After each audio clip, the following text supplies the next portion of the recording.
anyone.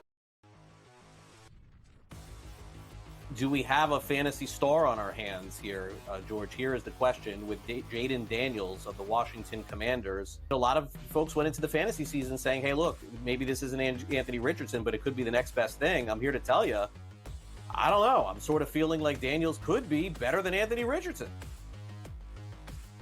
I don't know if I'm going to go there yet, all right, but I think he's in the conversation, yeah. What did we hear at draft time? A lot of people wanted a quarterback who could move. Right, you don't want the guy who's going to take 5-7 steps and throw the football anymore, because you want that additional rushing yards. You know, you get 50, 60 yards, that's a touchdown, right? That's why Josh Allen is so valuable. Lamar Jackson is so valuable, right? You go up and down. Jalen Hurts. You go up and down here. I think Daniels is going to be a good quarterback. I think Washington got their guy, and he can throw the football too. We know McLaurin's a really good wide receiver.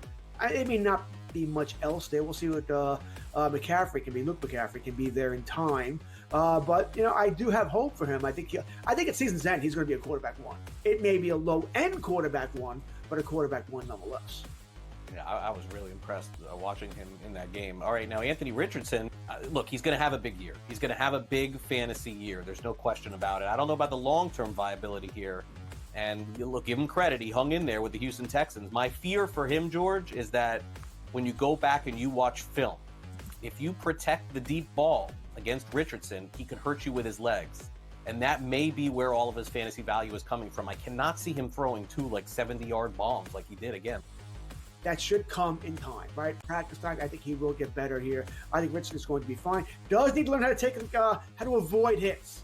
All right. Once again, remember that hit from Tua last night? He initiated it. Slide. The rules are made for you not to get hit. Take advantage of them.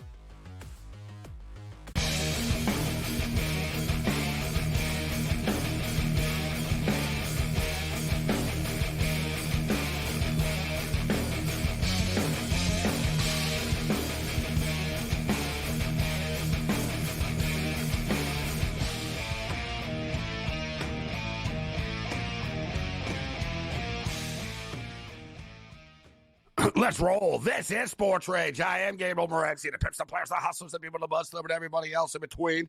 Let's do this thing. The Friday Night Freak Show has begun. Sirius XM Channel 159 on the SportsGrid radio and television networks. You like college football? Good, because we're talking college football tonight. We're also talking NFL football, CFL football, Major League Baseball playoffs, UFC 307. This is one of the coolest and busiest weekends of the year. We've got Major League Baseball playoffs. All 4 series are in action in less than 24 hours time. Let's do this thing. We've got a full house on the program tonight, and we've got a bunch of college football games going on right now as we speak. There's already been 3 turnovers in Eugene, Oregon with the Ducks and the Spartans. Dylan Gabriel has thrown 2 interceptions on the goal line. One of them in the end zone. Another one he just got picked off on the 2-yard line. The Ducks are going up and down the field, but they only have 7 points to show for it. Meanwhile, Michigan State marched down the field on their first drive of the game and fumbled on the 1-yard line. It's 7-0 Ducks early in the second quarter of play. We got an upset alert going on right now in Dallas-Fort Worth, TCU. Not a great TCU football team, but a TCU football team that has scored 34 or more points in every football game that they played this year, and a TCU football team taking on a Houston Cougar football team that basically scores 10 points a game. A quarterback change, a special teams play, a turnover here, a turnover there, and we've got an upset in making right now. The Houston Cougars are up 24-12 on TCU after 3 quarters of play. TCU are currently plus 425 on the money line to come back. They're getting 8.5 points in game. Total 52.5. Meanwhile, on the Strip at Allegiant Stadium in Las Vegas, Nevada, UNLV, I thought, were kind of in a tough spot. Coming off such an emotional week in which they lost their quarterback. They were the talk of the national college football world all week. The sky seemingly was falling. They dropped 59 on Fresno, the most they've ever scored against a conference opponent. And then, you can't tell me that the kids aren't going to start to think that they're a little bit better than they actually are.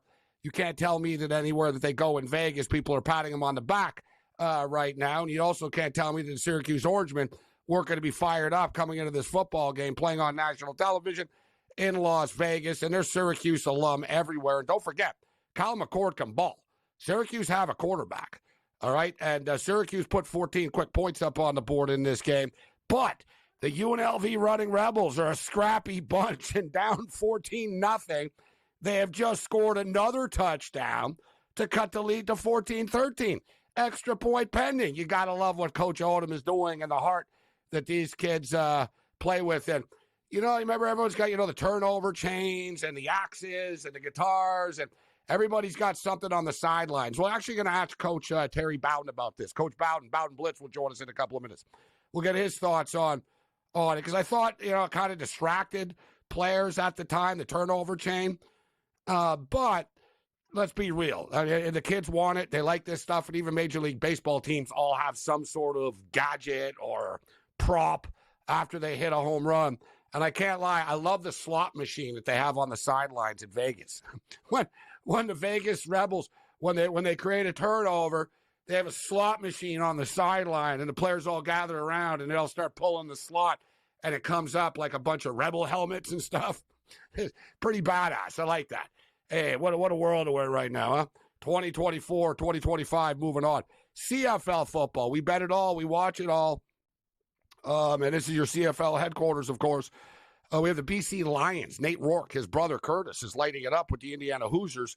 But Nate Rourke, quarterback of the BC Lions, take on the Calgary Stampeders. Stampeders are kind of just playing for pride right now. The BC Lions are jockeying for a playoff position.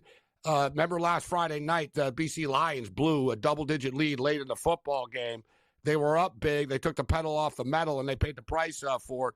I don't think they take the pedal off the metal tonight. I think the BC Lions put the pedal to the metal.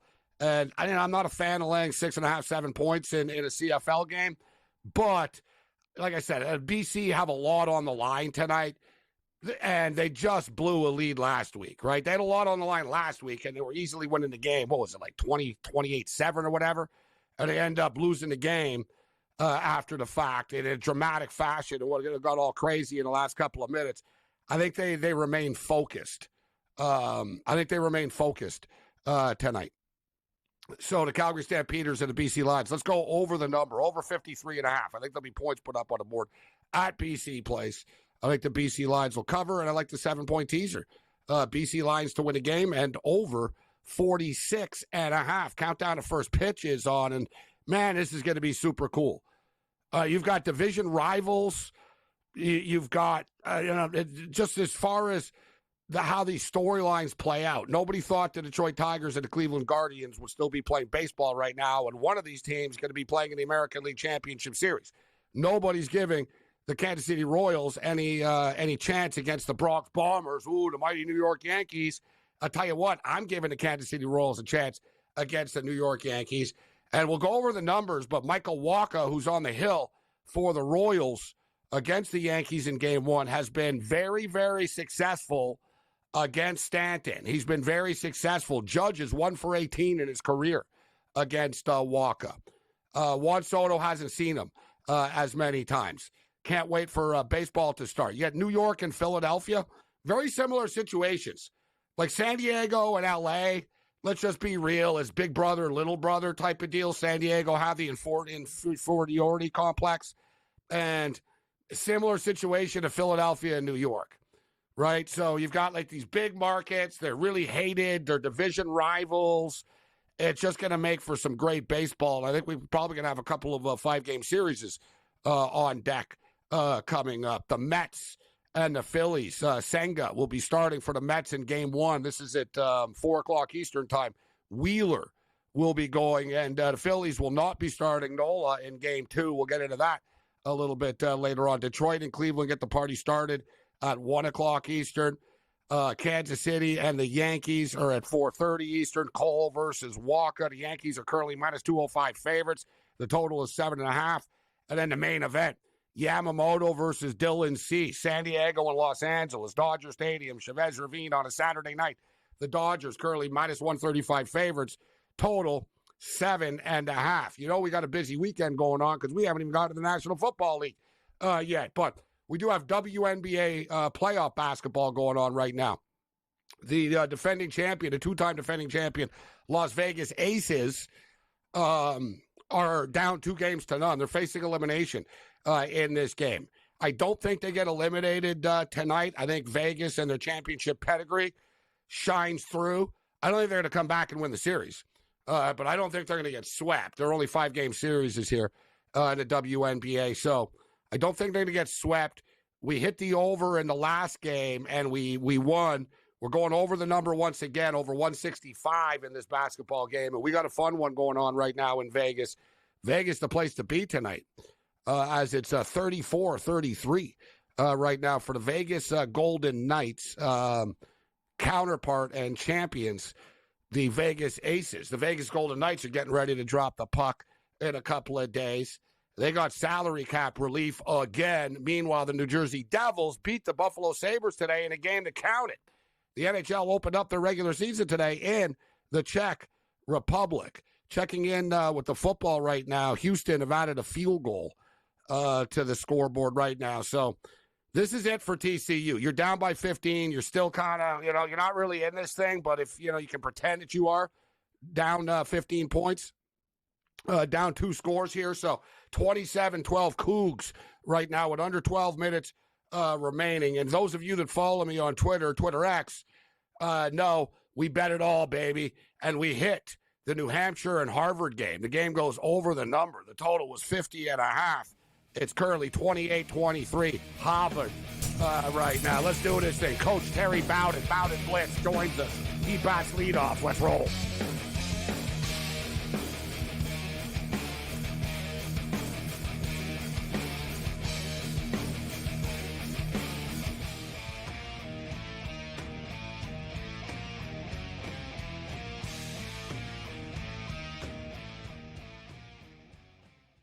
Anyone that's been to a sporting event, the atmosphere before a game, I think Game Time Decisions has that same exact atmosphere. This is our arena. This is what we do. There is going to be an energy to Game Time Decisions that you will feel night in and night out. The excitement you get when you lock your bets in, when you're figuring out what you want to do, we can zone in on the biggest games each night. I want this to be the place that people come to before the game starts, so they feel as ready as possible to lock in their cards. We are going to hit every single one of those markets that you need to know about. We're going to go through every single thing, and I've got a great team behind me that's going to help me get the job done. There is not going to be a better place, I promise you, than Game Time Decisions to get that new information, react to it, and be able to then bet accordingly. We will have everything at our disposal, and we will use that to our advantage. I'm Kevin Walsh. Tune into Game Time Decisions from 6 to 8 p.m. Eastern on SportsGrid. Your gut says Miami is going to win, and you should take the over. Your gut also said your NFT selfies would only go up in value. They didn't. But your head is on SportsGrid and knows the QB is in concussion protocol. The backup has a 45 QBR against the zone coverage. The New York team has the most sacks in the league. So yeah, trust your head. It's smarter to be on SportsGrid. Sunday Night Football, not really much of a matchup here. And the Bills looked so good up until this point. And, to me, it's probably like a one-off for them. The basic thing you have to do against the Ravens, force them to pass and try to use their weapons downfield, get them behind. Because if you can do that, then it takes Derrick Henry a little bit out of the game. But if you get them with momentum coming out of the gate, getting a long touchdown run on the first play. Newswire, only on SportsGrid.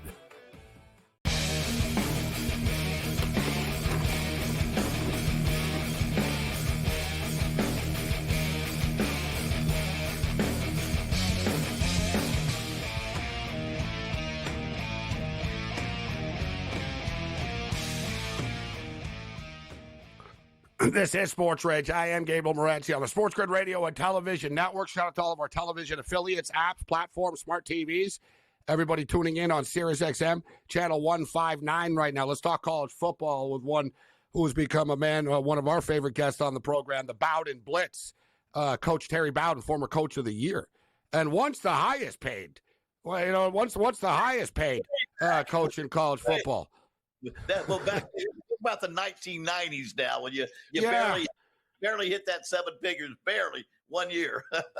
And I figure the fact that you're with me on a Friday night, yeah, it wasn't as much as it was now. As it was nowadays, Coach. With all due respect. It's the thrill of being with you. That's what it is. But you know what?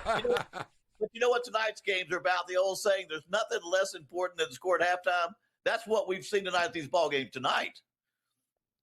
You know what? It's been an up and down night tonight so far, and a night of surprises. But, Coach, I tell you what, a real fun one in Vegas is unraveling and rolling out right now. Syracuse came out, punched him in the mouth early, got a 14-0 lead, and I was thinking, you know what? Can UNLV really answer the bell on a weekly basis? And even their schedule is pretty tough, Coach. I thought it was an emotionally tough spot for them. They're down 14-0. Boom. They just rattle off 3 touchdowns to take the lead. But I think this college football playoff has some spark to these teams. The UNLV knows maybe Boise State, maybe them. They're in the hunt for a college football playoff. So every game becomes important, and it gets big. I think they get excited every week because of that. Syracuse has won a couple of close ball games. They pulled it out at the wire. I don't think when they go to UNLV, I think UNLV's got the incentive. They've got a quarterback now that's having a lot of fun. They just had to pull out another quarterback from one that quit on them, and he's doing better. So it's a great time for UNLV. I think the excitement of the college football playoff helps a team like UNLV. Coach, we often hear people talk, especially in this business, media, handicappers will talk about look-ahead spots. And my experience being around players and hearing players talk is they don't know who they're playing this week most of the time, let alone in a couple of weeks. So I've always thought that the coaching staff knows. But, like any player on the Ducks team right now, I don't think he's thinking about the Ohio State Buckeyes. I think he's thinking about putting up, making plays right now in this game. I mean, the modern kid lives in such the day-to-day and the moment-to-moment. I think the coaching staff knows the schedule, but did the players, were players looking ahead in your day, Coach? Did you have players looking ahead, or was it more you guys as the coaches looking ahead? No, you're trying to get them to focus on the game you have at hand, the next game, the next Saturday. We coaches watch down the road. We try to take them one game at a time, but we know who we've got down the road. We know who we got to get healthy. But I think you're right. I don't think all that emotion, all that concern, the stress, all the anxiety that coaches go through, I don't think it's there with college football players because they're just one, they go out there and want to have a good time. And then obviously they want to win. But I think it's easier to get them to focus on the game in hand. That's why it's awful hard to say, well, they played bad last week, so they'll play good this week, or they played good last week, now it's going to be bad. I don't think you see them thinking like that quite as much. They line up, they only have 12 times in a season they get to play. They want to line up and play football most every week. So the Ducks play the Ohio State Buckeyes next week. What are your thoughts on this Ducks team, Coach? Are you buying in? I think Lanning is a hell of a coach. And they've got a ton of talent. Do they have the physicality to match up with the Big Ten over the long haul through the playoffs? Are you buying or selling the Ducks in the big picture? I'm not buying yet. I know I was huge for them before the season began. I was great on their Dylan Gabriel, I think, is one of the most accurate quarterbacks. He's an exciting player. They haven't come through and played that well. And I will tell you, when you play Ohio State, I don't care what you say about the SEC, nobody has better talent than Ohio State University on both sides of the ball. They'll have more NFL draft picks next year, I believe, than anybody in the country. And I think they haven't been able to show how good they are because they haven't played anybody. Michigan State wasn't even a big-time team this year for them. And so I don't think – I'm anxious to see the Oregon Ducks play Ohio State because if we want to – if Oregon's going to have a chance to be a national championship contender, we're going to find out next week. Now, they may make the playoffs. They may lose one game to Ohio State or maybe even two and make the playoffs. But if you want to see how good you are, you better play Ohio State or Alabama or Texas or Georgia. Then we'll see how good you are.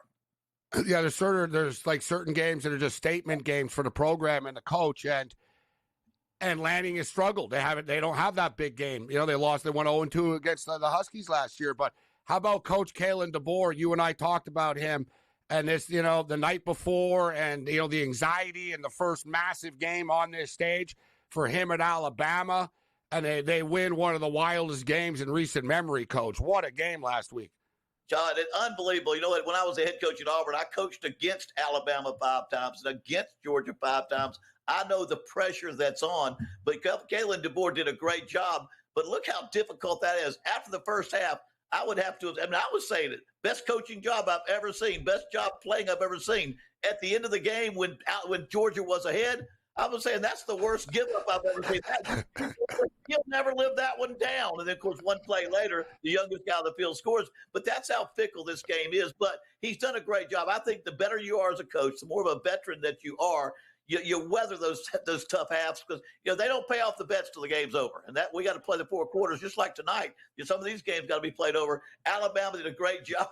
Even when they gave up the lead, they came back and threw a touchdown pass. A phenomenal game, and you know what? They could play again, and Georgia might be the best team, but Saturday night Alabama was the best team. And Coach, you mentioned coaching against Georgia 5 times. One of the oldest rivalries in college football, right? And in the South is Georgia and Auburn. Doesn't get talked about as much as some of these other rivalries, but tell us about this rivalry and what it's like to the alum and the boosters.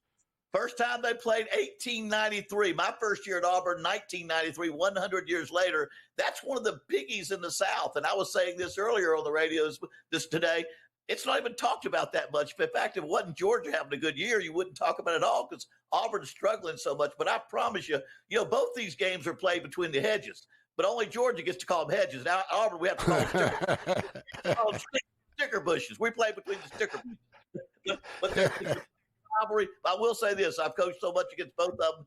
You can't count the team. The underdogs, don't ever count them out in this game. No, and you know what? They're getting like 22.5, 23 points. I want to ask you about that because Georgia were down 28-0 early last week. So I would assume that there's going to be an emphasis on the first quarter, the first half of playing better. But as you stated, you get, you sort of punch above your strength, right, and your body weight when you get into these rivalry games. And I want to get your take on Miami going cross-country to Cal because I think that's the upset alert of the week, Coach.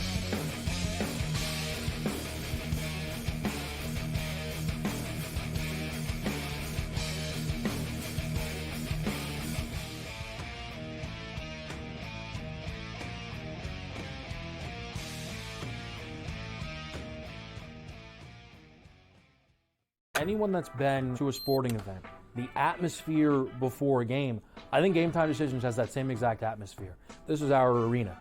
This is what we do. There is going to be an energy to Game Time Decisions that you will feel night in and night out. The excitement you get when you lock your bets in, when you're figuring out what you want to do, we can zone in on the biggest games each night. I want this to be the place that people come to before the game starts so they feel as ready as possible to lock in their cards. We are going to hit every single one of those markets that you need to know about. We're going to go through every single thing, and I've got a great team behind me that's going to help me get the job done. There is not going to be a better place, I promise you, than Game Time Decisions to get that new information, react to it, and be able to then bet accordingly. We will have everything at our disposal, and we will use that to our advantage. I'm Kevin Walsh. Tune into Game Time Decisions from 6 to 8 p.m. Eastern on SportsGrid. Your gut says Miami is going to win, and you should take the over. Your gut also said your NFT selfies would only go up in value. They didn't. But your head is on SportsGrid and knows the QB is in concussion protocol. The backup has a 45 QBR against the zone coverage. The New York D has the most sacks in the league. So yeah, trust your head. It's smarter to be on SportsGrid. Sunday Night Football, not really much of a matchup here.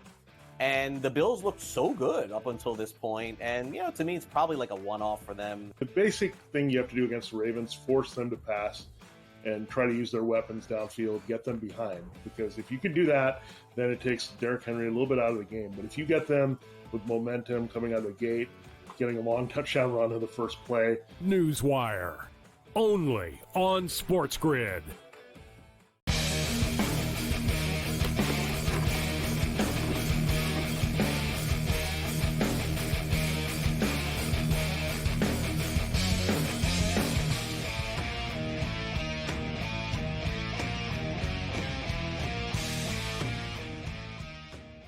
This is SportsRage. I am Gabriel Morency. We're breaking it down with the great coach, Terry Bowden, former coach of the year, with us. We only got a couple of minutes, so we'll just get right down to business. There's a couple of really interesting games tomorrow. I teased the Miami and the Cal game, and let's go there, Coach, actually. First time ever College Game Day is going to Berkeley. I guess ESPN wanted to go in the past, but they were too snobby at Berkeley before, and they didn't want it. There's a new administrator and a new regime there, so they're welcoming the craziness. And Marshawn Lynch is going to be the guest picker. You know, they get pretty crazy up there in Northern California, Coach, so it's going to be quite the atmosphere up there. And Miami, what a weird game. ACC flying across the country. It's 10.5 points right now, Coach. What's your take on this game? You know, of course, I think Miami's going to win the game, but I really like California with the points, and I really like the way they play. They go into Auburn, a place you're not supposed to be able to go into and play. They win that football game.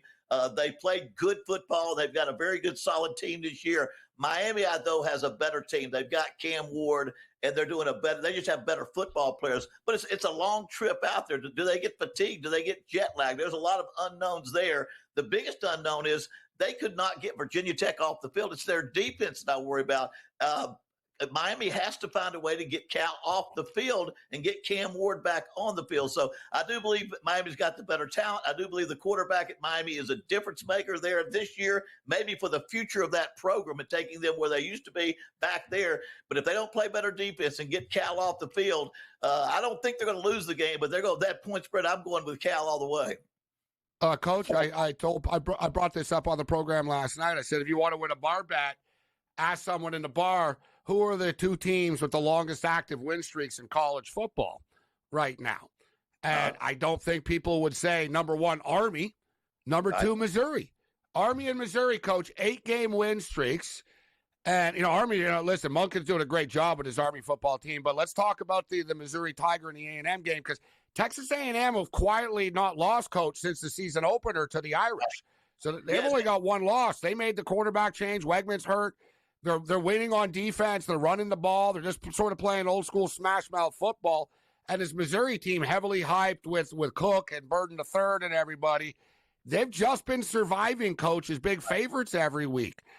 Such a tough game, Coach. Who do you think wins?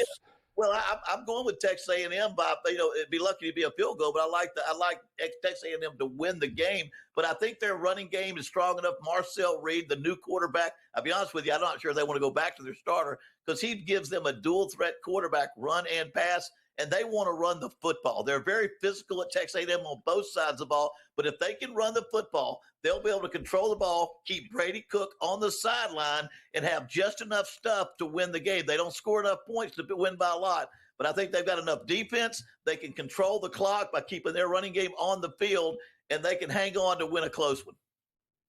Coach, before we get you out of here, the Tennessee Volunteers, you and I talked about it, how dangerous they are. Their margin of victory this year, guys, is 47 points. They're averaging 54 points a game. But defensively, Coach, they're only giving up 176 yards a game. So, they get it. It's not just offense.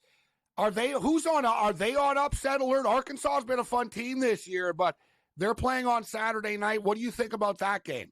Yeah, I don't think there's an upset alert. Tennessee now have playoffs in their eyes. They've got a chance to be very good. They're going to score points. This game kind of reminds me of Oklahoma. Arkansas runs the ball very well. They're going to be able to keep this game close for a while. But Tennessee takes so many shots downfield. They've got so many threats of beating you because they can run and beat you and pass and beat you. And then, like you said, they're loaded on defense, one of the best defenses in the country. And they will hold Texas A&M. They will hold, not Texas, but Arkansas down to a lower score, and they'll get the win.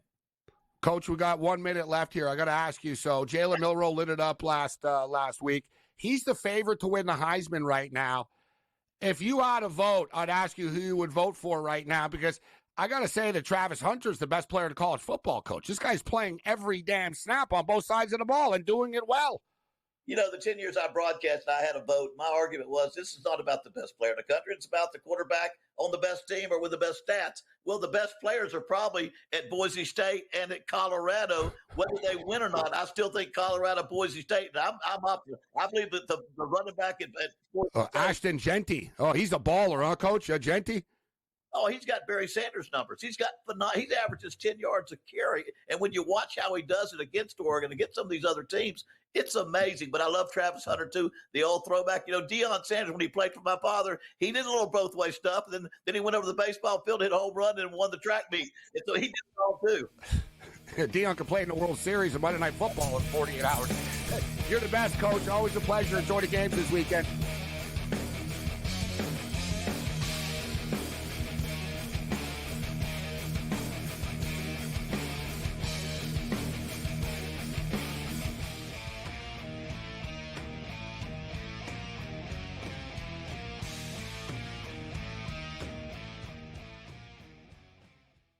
Anyone that's been to a sporting event, the atmosphere before a game, I think Game Time Decisions has that same exact atmosphere. This is our arena. This is what we do. There is going to be an energy to Game Time Decisions that you will feel night in and night out. The excitement you get when you lock your bets in, when you're figuring out what you want to do, we can zone in on the biggest games each night. I want this to be the place that people come to before the games start so they feel as ready as possible to lock in their cards. We are going to hit every single one of those markets that you need to know about. We're gonna go through every single thing, and I've got a great team behind me that's gonna help me get the job done. There is not gonna be a better place, I promise you, than Game Time Decisions to get that new information, react to it, and be able to then bet accordingly. We will have everything at our disposal, and we will use that to our advantage. I'm Kevin Walsh. Tune into Game Time Decisions from 6 to 8 p.m. Eastern on SportsGrid. Your gut says Miami is going to win, and you should take the over. Your gut also said your NFT selfies would only go up in value. They didn't. But your head is on SportsGrid and knows the QB is in concussion protocol. The backup has a 45 QBR against the zone coverage. The New York D has the most sacks in the league. So yeah, trust your head. It's smarter to be on SportsGrid. Sunday Night Football, not really much of a matchup here.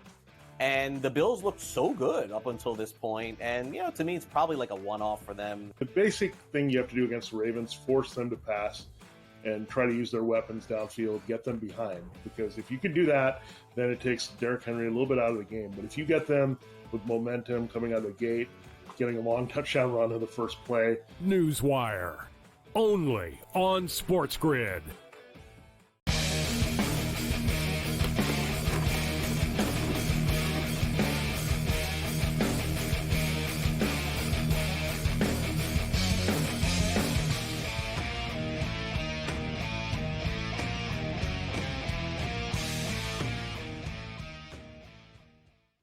This is SportsRage. I am Gabriel Morency. Let's do this thing. It's the Friday Night Freak Show. Although I'm a pretty sane person, I think. I think Tony Finn is the freak. He puts the freak in the freak show. Tony Finn joins us a little bit later on. We can't call Coach Terry Bowden a freak, although he's a freak about college football. Great conversation with the coach talking college football. And speaking of which, Syracuse Orangemen just kicked a field goal to make it 21-17. Had a 14-0 lead. Then they were down 21-14, and they just kicked a field goal. Meanwhile, the Oregon Ducks right now are on the move. There's only 46 seconds remaining in the first half right now, and they just they're on the verge of the red zone here right now. Where are they? I think they're on like the 23. No, they're on the 19. So they're inside the red zone right now with 40 seconds left. But Dylan Gabriel has thrown 2 interceptions on the goal line. Like the Ducks, he threw an interception on third down in the end zone, although whatever. It was a hell of a catch by the kid. The DB like stretched out and made this wicked catch. So that was a pick. And then he freaking did it again. He threw a pick on the 2-yard line. The Ducks, shoulda, coulda, woulda. They should have 28 points right now. Like they're moving the ball. Like I said, they're going up and down the field, but they've turned it over twice on the goal line. And Michigan State fumbled on the 1-yard line to start the game.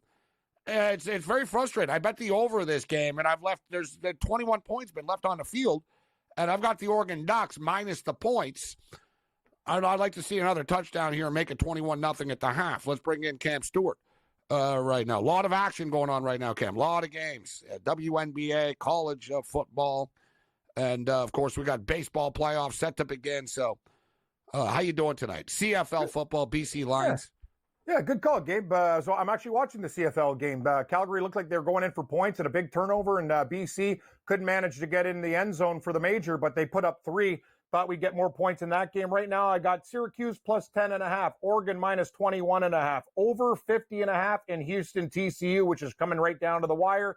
Also took UNLV at plus money when they were down 14-0, plus 6.5 for UNLV. So I got both teams at plus. And I got more golf stuff, but yeah, it's a good call by you on the hockey, by the way, for the under today. I actually heard your voice in my head, like the smart angel instead of the devil when it was 2-0. I'm like, I think I'm going to do Morency's under. Like this game, and it slowed down and it stayed under. We're on the wrong side, but great call on the under, Morency. Good call by you. Yeah, I only bet the total when it was all said and done. I decided, you know what? I'm just gonna bet the under here. Nice pace, like I said. If you're a team, you know what I mean, you're the New Jersey Devils, defense has been a big problem for you. So you're going to want to tighten things up, especially early in the season. And let's be real, Markstrom was the difference maker. Like Markstrom played like an all-star goalie today. The Buffalo Sabres did have legit scoring opportunities, and he stopped them. I should say, listen, the first period was kind of a disaster for the Sabres. The second period, they played better. And in the third period, they came on a bit as the game went on. They play again tomorrow, so we'll get into that after. But Houston Cougars, as Cam mentioned, this game's coming down to the wire right now. We're under 2 minutes remaining, and Houston are up 27-19, but it's 4th and goal right now for them. They can kick the field goal and pretty much ice this thing, make it 30-19, put TCU in a really tough spot, and it would still be just a little under the number for us. So we're going to need – listen, I'd prefer if Houston would just score a touchdown here, but I don't think they're going to. No. I think they're going to get the field goal here. I feel like you. Now, we're going to lose by the half. Don't you think we're going to lose by the half at 30-19? But TCU might put up a touchdown. They still got $1.58 left in the game, Gabe. Anything's possible, but now I feel like you. We might lose this total by a half point. That sucks. The problem is with TCU, they're going to need a touchdown. Like, they won't be kicking field goals, so – the plus side of it is they'll go for it. It'll be 4-down territory for the rest of the game on the drive. Yeah. The bad news is they're not a field goal. They're going to have to convert it and pull it off unless we get lucky here and somehow Houston score a miracle touchdown. But we'll see what they do. They should be kicking a field goal any second now. 14-0 for the Ducks. We got a timeout here. So we'll see if the Ducks can punch it in or if they settle for the field goal. And we're at the half right now, guys, in Sin City. Syracuse were getting 6.5 all week in this game. It ended up closing at 5.5. Like, everybody basically jumped on Syracuse. I thought the total was light, and it was funny. The total was 57.5 earlier in the week. Came down to 55.5. I thought it was light. This is sort of my biggest play of the night here. Is one of the bigger plays of the night is UNLV and the Cuse over the number. So we're off to a nice start here at 38. This UNLV team is unbelievable, Cam. They're down 14-0, man, and they just strike back. They take a 21-14 lead. The quarterback change, it's one of those instances, not a good look for Sluka right now. Because Sluka, you were there, you thought you were the man and stuff, and I said it. The only thing Sluka could do was run the football, right? He wasn't a good passer. The guy was completing 46% of his passes. And he had heart. He would run the football, but the offense, was a little bit challenged, and it sputtered a bit with him. They bring in Haji Malik Williams. Man, the kid threw for 5 touchdowns last week, whatever it was. Today, 2 touchdowns in the first half. He's 10 of 13, the UNLV quarterback, Williams. 10 of 13, 127 yards passing, 4 carries, 12 yards rushing, 2 touchdown passes. We already cashed that ticket because Williams' touchdown pass prop tonight was 1.5. We bet it over. I bet Kyle McCord over 2.5 though at plus 140. McCord's only got 1 touchdown pass so far, but this should be a fun second half of football here, Cam. In-game total is 65.5 right now, Syracuse and UNLV. I love it, Gabe. I think we might get more points in this game. I'm with you. I like the over in this spot. I got to tell you, it was a great spot if you like UNLV too. When Syracuse went up 14-0, I'm like, I got to take a piece now when they're up 14. But I can't lie to you. I got Syracuse, and then when UNLV scored 3 straight touchdowns, I came back with Syracuse plus 10.5. So hopefully a middle job here, but I'm expecting more points in the second half. I think this one is going to be a track meet up and down the field. Hey, man, I got to give UNLV a lot of credit. They're down 14-0. Things could have gone sour, and they just said, who cares? And they come back, and they score 3 unanswered touchdowns. Quality stuff by the Rebels. And speaking of touchdowns, touchdown Oregon Ducks. Yes! There we go. Good. The Ducks are now up. Ducks are up now 21-0 on Michigan State. And I got to say, I saw and I heard people all week, everybody, Michigan State this, Michigan State, Oregon going to be looking ahead to Ohio State. And it's funny because I swear, and handicappers drop it a lot. I remember like vehemently like yelling at Babano about look aheads and you know what I mean? And other handicappers. And we just had Coach Bowden on. He would know. And I asked him, I said, Coach, did you when you guys had a big game the next week, were you worried about a look ahead stuff? And I said, in my opinion, I think the coaches know the schedule, but the players don't. And the kids don't care. And, he only coached the Auburn Tigers, Cam, and he goes, kids don't know who they're playing. Amazing. Point blank. That's from the coach. Right. He goes, we do. And he was right. He goes, you're bang on, Gabe. He goes, you're exactly right. He goes, we as coaches don't admit it, but we all look ahead and we're all start planning for games. And we, he said coaches can tell you who they're playing. Kids don't. Yeah. And kids don't care. They'll know about the rivalry game. They'll know about like, oh, my buddy, my high school quarterback plays on Illinois and I'm playing. Like, they'll know sort of games that are important to them. And, whatever. If you play on Michigan, you freaking play Ohio State in the last week of the year. Like, you know what I mean? Like, there's certain things they know, but they don't, you know what I mean? Like, right now, Cam, you think any kid right now on the Ducks who's thinking, I'm not going to try as hard because we play Ohio State next week? That's a great point. You got me off Michigan ridiculous. State. Every guy I heard, Michigan State. Public dogs, like, you guys are walking into a trap, man. They go to die. Hey, man, I fell for it with South Florida against Miami. I go, I'm never doing that again. Everybody, all these sharp players on South Florida. I'm like, they got murdered. I'm done with that crap. I'm taking Oregon. I told you, I've been listening to Gazoo on my shoulder, and he's you. Go Ducks. Hey, my voice, Morency's voice in Cam's head. I heard your voice twice today. Hopefully it works twice. It worked once.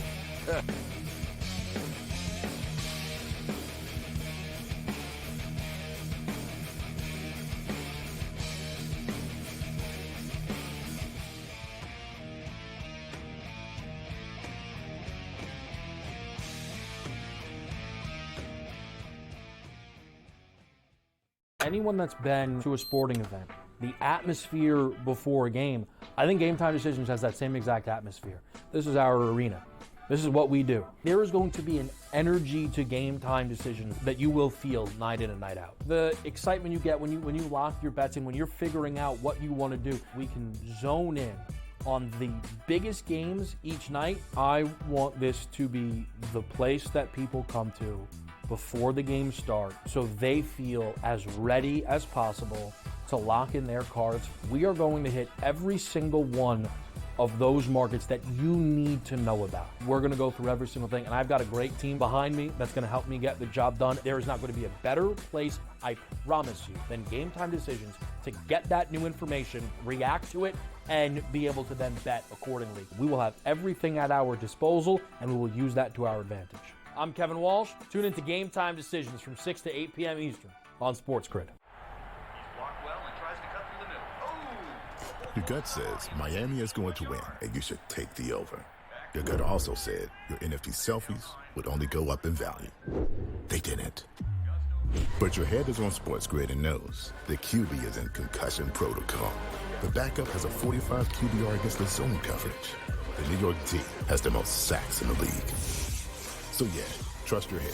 It's smarter to be on SportsGrid.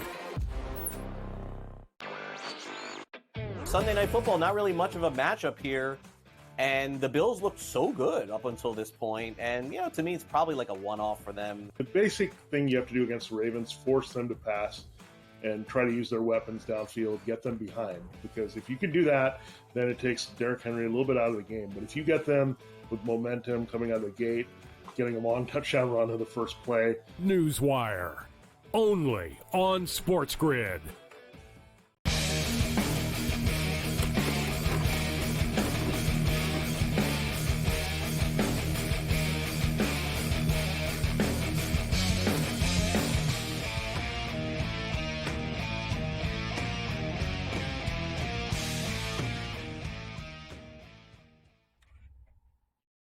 This is SportsRage. I am Morency. The Ducks punched one in right before the end of the half. So 21-0 Ducks over the Spartans at the half.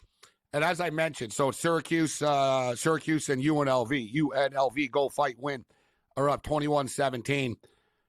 The game is a near sellout, but I use the term loosely tonight. It's sort of like they only use half the stadium at Allegiant Stadium. Like the upper, there are not tickets, like it's not open. So it's lower bowl only when UNLV play where the Raiders play, which is a smart move. You don't want, like the BC Lions do that for the Lions and MLS games. Once in a while, whatever, they'll open up the upper deck, but it doesn't look good if you have like 25,000 people scattered all over a big stadium. And people will like to sit alone up in the stands because they can smoke weed or whatever, have sex, whatever the hell. They can do anything. Some nut job. Yeah, it's like, oh, go up there in the upper deck. I used to do it. Dodger Stadium does it. Yeah, Dodger Stadium does it where they don't close any section. Like even if like there's like, so I used to do it all the time in the old days. And it's like, who's going to do it? Hardcores. People that sneak their own booze in, Cam. Yeah. You sit in Dodger Stadium, all the nut jobs are at the top of the right field stands, not the bleachers, but the way upper deck. And no one wants to sit up there, number one, because it's high as hell and it's scary. You look like you're going to fall into the parking lot. And number two, it's the place where the sun shines the whole game. It's hot as hell. So, like, you know what I mean? You get sunburned up there. You get cooked. Like, you're up there in the mountains and the upper deck. You're like, oh, God. Like, it's like, you feel your skin cooking. Like, no one wants to sit there. Like, you guys, I'm telling you, you'll notice, even like tomorrow for like a playoff game, like, even when it's a big game, you'll notice there'll be a little pocket of like some empty seats up there because people just don't want to sit there and get cooked in the sun all day. But that's the place where you can, you know what I mean? Put it this way, if you're up there, security takes too long. Like people are blazing away. You can put it out before they even get up there. Good point. Yeah, it's and they don't want, and they're walking uphill and it's really long and again, security doesn't want to go up. Plus they're like, I don't know, these people are psychos. They might throw me down the stairs or something. That's a good point. Like security in LA, you guys will notice there's a lot of fights at Rams games and Chargers games and stuff. And it's because security does not want to get involved. Right? In some cities, security, Buffalo, whatever, it's Johnny Tough Guy. He's looking for action. In L.A., the security guard's thinking, I'm going to break up the fight. This guy's a gangbanger, and he's going to shoot me in the parking lot after because I got him arrested. It's a great point. You know what I'm saying? You don't know if you're dealing with bloods or the Crips. I've seen security guards in L.A. just look the other way. They're like, dude, I didn't start the fight. Let the guy get punched in the face. I'm not stopping it. You know what I mean? I'm not getting in the way. Wear blue. If the guy's wearing red, he's from the other rival gang, right? And he's like hanging out at the game too. Like, who knows? Like, you don't want to deal with these guys. I'm with you, man. Like, I wouldn't. Like, you see, people in L.A. are loose cannons. You've seen it, Morency. Like, everyone's got a gun in the car in the parking lot. So no. That's the big thing in LA. I'm going to my car to get my gun. Everyone starts scattering. It's like, all right, we got to get out of here. It's 3-0 right now for the BC Lions. This game's going slower than I would like, but it is what it is. We can't control it. We just got to watch it. So Oregon's up 21-0 at the half. We did bet the over 65.5 here, Syracuse and UNLV. And I don't know about you. I don't know if you got action on this, Cam, but oh, damn, look at this. Hey, my New Zealand Breakers. That's my Australian basketball, my NBL team, Cam. Okay. They're playing the Utah Jazz right now. They're losing 90-68. Yeah, they are. I see Jazz minus 25.5. I'm taking the Breakers plus 25.5 right now. Breaker. Yeah, there you go. Go for it. I like that. Utah will lay off they'll take off the pedal in the fourth. You got to think Calgary's marching a little bit, Gabe. I'm telling you, like, I know you're a BC Lions guy. I'm taking the points with the Stamps. I got to. I'm not sure BC's going to cover in this game. I'm getting a good number. I actually want Calgary to score here just to help your total. Just to get this game going here. Just to, it'll force BC to start throwing the ball and whatever. It'll open it up. So I don't even care. Score damn touchdown. But elimination game going on right now in the WNBA. So I told you guys that before at the start of the show that we love the over in the last game, and we hit it. The total tonight was 165 in this game. The in-game total is currently 179.5. I'm on the Vegas Aces, Cam, minus 160 money line, and over 165. Vegas are winning right now, 61-53 over the Liberty. Well, I guess their speech about all these, didn't you tell me? Hammond was saying, you guys are doing too many commercials. You're getting soft. You better show up and start playing some basketball. Maybe the speech worked. Well, they face elimination. They're going to get swept tonight if they don't win. They lost the first 2 games in New York. Now they're back home for 2 in Vegas. So they've got to find a way. Nobody's ever come back from a 2-0 lead in this deficit in the semifinals either in WNBA history I saw. It's a kiss of death. Like I said, they got to expand this thing to 7 games. 5 games a little ridiculous for the semifinals. I agree. You're going to play this season. But, Caitlin Clark, it's crazy. The WNBA is doing well. Like, no one can dispute it. But Caitlin Clark really is a monster. Like, Caitlin Clark was in the playoffs. She got eliminated in 2 games, so she got knocked out in the first round. But her games averaged 2 million viewers. Amazing. She got 2.1 million people watch Caitlin Clark head-to-head against the NFL on an NFL Sunday. Touchdown Stampeders. Extra point pending. So 6-3 extra point pending Calgary. So Caitlin Clark got 2 million viewers a game, and she got 2 million versus the NFL, and she got like 2.4 when it wasn't the NFL. So she got like 2 million a game type of deal. This, like the Vegas Aces and the New York Liberty, this is as big as it gets. You have the 2-time champion, the New York Liberty, big market. They're loaded with superstars, and they're getting like 980,000 a game. So like Caitlin Clark gets double what the top teams in the WNBA get, which is amazing. They're all jealous of her and they get mad at her coverage, but you should be thanking her. When you bring in this type of money and you get double the ratings of every other game in the league, then you know what? You're the queen of the league, essentially. So Caitlin Clark will, the Indiana Fever, they'll win a championship, I'll say in 2 years. Not next year, but 2 years. Brett Beard steps up in it next.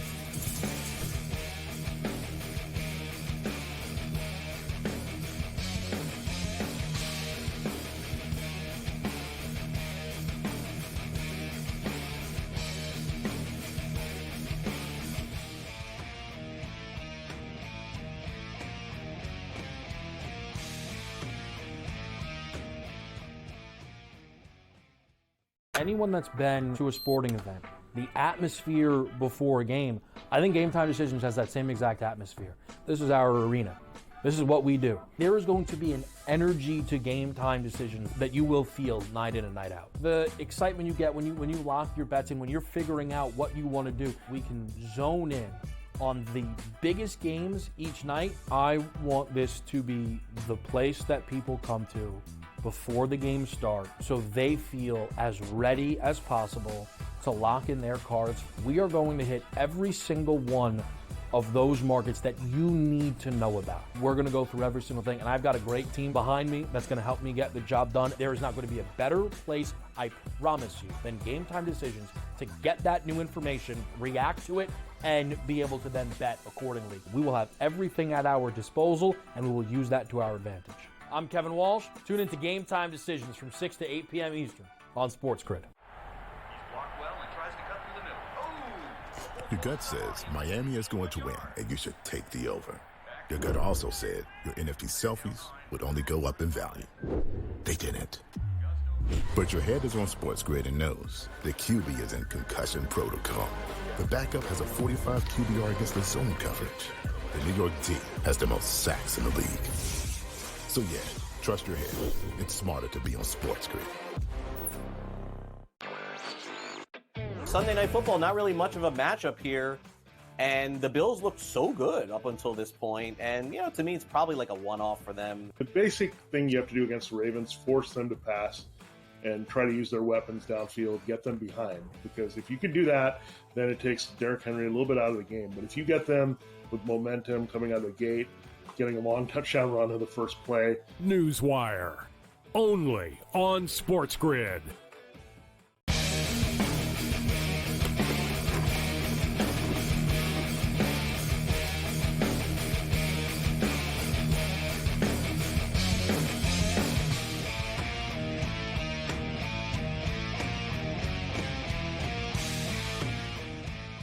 The Friday Night Freak Show. This is SportsRage. I am Gabriel Morency. Countdown to kickoff is on. It's the best time of the year right now. NFL football, college football, Major League Baseball playoffs, NHL hockey, regular season has begun. Let's do this thing. Let's talk some SEC football right now. with one of our favorite guests. Brent Beard steps up and in, Heisman Trophy voter, First Coast News, college football analyst, Second Helping podcast on the SEC as well. Brent, it's always a pleasure, man. How you doing tonight? Gabe, I'm doing well. We're still getting over Georgia and Alabama and all the excitement that went along with that one. But we've got some big games coming up this weekend, too. So glad to be with you as we've got 50-something odd days of either pro or college or both football. So it's always a wonderful time of year, is it not? Kalen DeBoer passes his first big test as head coach and as the kingpin of the Alabama football program. Such a big win for him, and it's amazing how much they just seemingly got this right. There were so many names thrown out there who could replace Nick Saban. Surprised a lot of people. Kalen DeBoer comes in here, and I tell you what, this program is humming along right now. Yeah, DeBoer is a coach who's won on every level. It's really, frankly, amazing how well that he's done. His demeanor is different than Nick Saban. There's nothing wrong with that. He's a lot more laid back. Now, you saw during the game, Gabe, on that pass interference that should have been called. He erupted over that one. But he is a calm, steady hand. They had a great plan, particularly in the first half. Offensively, you can see the improvement for Jalen Milroe. Ryan Williams certainly made his presence, the freshman wide receiver, who, by the way, is kin to Serena Williams, the tennis player. And she tweeted that out this week. But it was a great game, big game for Alabama. Georgia's still in it, and they will be. They've got a big game this weekend, too. So does Alabama. But, Gabe, you understand these numbers as well as anybody. I mean, 12 to 14 million people watching that game. You kind of predicted it would be unbelievable with the stats that came out, and it truly was. There's such a small margin for error in the college football world if you're a head coach. Look at Ryan Day. Ryan Day's been super successful. I mean, the guy's lost like 5 games in his career or something, Brent, but they're to the wrong teams that he loses to. Yes. And I know Georgia's been super successful, but with all that being stated, I'm sure people in Athens are going to start to look at the the scoreboard right now and go, wow, 1-6 last 7 football games against Alabama right now. But with that being stated, Brent, I would not want to be the Auburn Tigers this week. No. Like, you know what I mean? Like, if I'm a Georgia Bulldog player, I'm almost going to apologize to the players on Auburn before the game. Sorry about what we've got to do to you right now. But this is going to get ugly. And the point spread, Brent's around 24 points. I think it might be like, 28-0 at the half for the Georgia Bulldogs, especially the way they started the football game last week. But I thought this was interesting, Brent. The Georgia Bulldogs are the first team since the Michigan Wolverines in 1989 to lose in the first month of the season and remain in the AP polls top 5. So there's a lot of football left, and Georgia and Alabama could potentially play each other 3 times this year. No doubt, and I think that very well may happen. But, of course, what helped Georgia in the eyes of the playoff committee is you basically lost to an Alabama team that was 2 or 3 when you look at the polls. So that certainly will not hurt them whatsoever. Gabe, Auburn has not won in Athens since 2005. That's an amazing stat, is it not? But now remember last year, Auburn ran the ball well. They played defense. They were in that game with Georgia until the fourth quarter when Brock Bowers basically bailed Georgia out. I'm not sure that that's going to happen this year. You hit it right on. Kirby Smart is really upset after that loss. They will be hyper-focused in that game, and I'm with you. It very well may be over by halftime. The Auburn Tigers, as Brent just stated, go back to 2005. The Auburn Tigers haven't beaten, although it's not easy to beat a top 5 team on the road. Auburn does not have a top 5 win on the road since 2007. Yeah. They did get good news this week, finally, at the quarterback position. They struck gold as far as, in the recruiting world. But I think this one's going to get.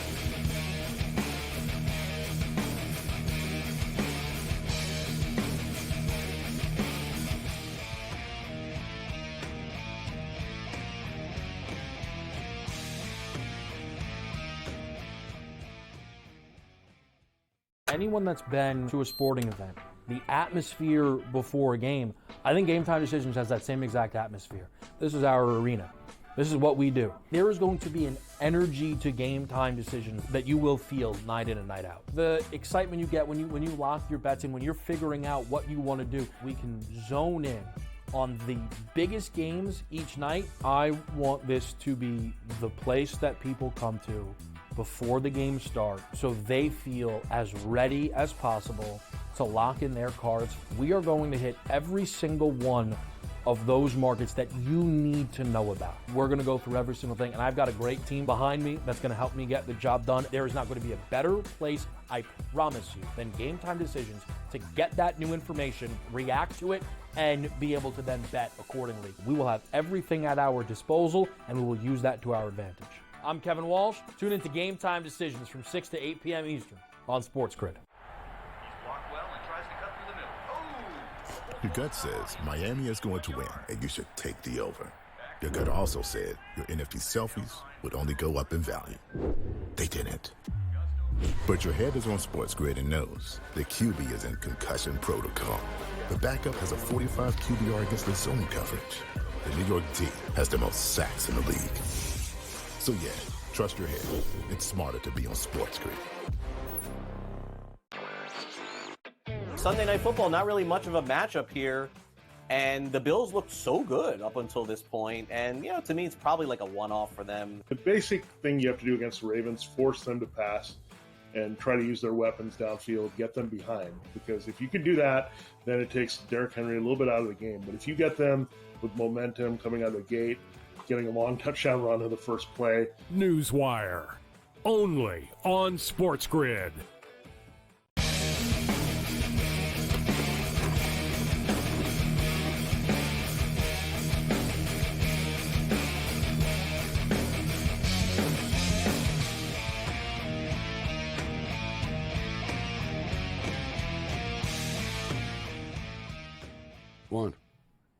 SportsRage Late Night continues. I am Gabriel Morency. We love Friday nights talking all this college. We're breaking it down with Brett Beard right now. And Brett, I tweeted this out earlier in the week, and I think it would surprise some people. So if everybody out there in the sports bars, casinos, hanging with your buddies, if you guys like to wager, ask the people in the room, who are the two college football teams with the longest active win streaks in the country right now? And I think, people would pause and wonder and think, okay, who? I'll tell you who, the Missouri Tigers and the Army Black Knights. Army and Missouri, guys. Longest active win streak in the country. You had Michigan loses. Alabama lost to Michigan, etc. The cycle of life continues. But Missouri and Army right now have the longest active current win streaks in college football. So you and I have talked a lot about this Missouri team over the years, Brent. Big game for them. What do you think about this game at College Station? I think it's a huge game. I really do. Now, let me give you something that is absolutely ludicrous about this game. Marcel Reed is the quarterback at A&M. Now, Connor Weigman may be able to play by now, but to his credit, Marcel Reed has done well since he has come in. Now, Marcel Reed's sister Gabe works with the football department at Missouri. So Eli Drinkwith has told her that she will not be allowed to be at football practice this week, even though she works for the school at Missouri. Maybe one of the more ludicrous things that I've heard in a while. Hey, Gabe, that's kind of a lack of trust right there, a little bit, right? I mean, let's be real. I don't know. I was just going to say, I don't know if she's going to be there next year, Brent, after this, to be honest with you. Yeah. Now she's going to go, I'm going to go somewhere else. Like, if the coach doesn't trust me, Yeah. Oh, yeah. Well, but I mean, this paranoia from coaches is just unbelievable. Well, look, this is a good game. Oh, as a Michigan fan, I'm all aware of it, Brent. Trust me. I'm aware of it. Yes. This is a very good game that's coming up. Look, here's the thing with Missouri. Missouri's unbeaten. Brady Cook, Schrader now, the running backs in the NFL, Luther Burden. But they haven't. Look, they've been good. They haven't been great, and that's okay, frankly. They've won. You're right. They survived against Vanderbilt, Yes. the Boston College Yes. game. You're right. They're not. They don't look like a blue chip team. A lot of people are waiting for them to fail. Listen, A&M often do this, Brent. You know, they rack up these win streaks and then they lose the big game, right? We hyped them up against Notre Dame. I know they've rattled off 4 in a row since, but Elko's got to win this game. You know what I mean? Like, okay, you win these, you win some games, but you got to win the statement games, and this is a statement game for both teams. Well, yeah, it is. I agree with that. Once the defensive line for A&M, Nick Scorton, who is a transfer, has really been coming on, and that's also a very good defensive line for A&M. But again, I'll be very interested where the quarterback situation goes. But you're right. This is one of those kind of under the radar games. They're both really good teams, and the winner of this game may go a little bit. But that was a great stat you brought up. If you ask people, and if you had a bar bet, who's one of the teams that's undefeated and has the longest winning streak, it is Missouri. So much at stake in this one. Yes.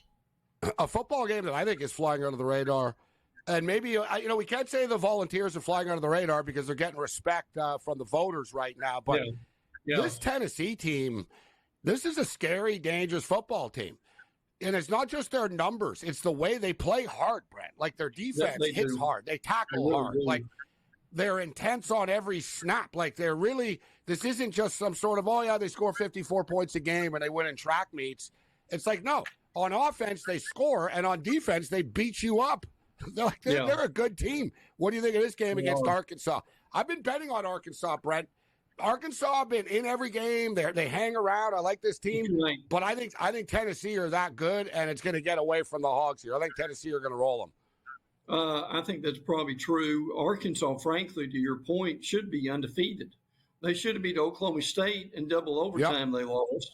And Let then they them off lost the hook. to A&M. Oh, yeah, absolutely. Now, Taylon Green has played well at quarterback. I think he's done a good job. Jaquindon Jackson has been held back, the running back, the last couple of games. So that has made a real difference. Look, your point about Tennessee is spot on.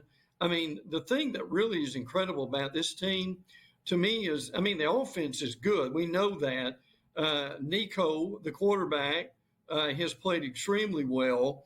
Dylan Sampson at running back, too. You've got Squirrel White. You've got Brew McCoy, who's coming back from an injury.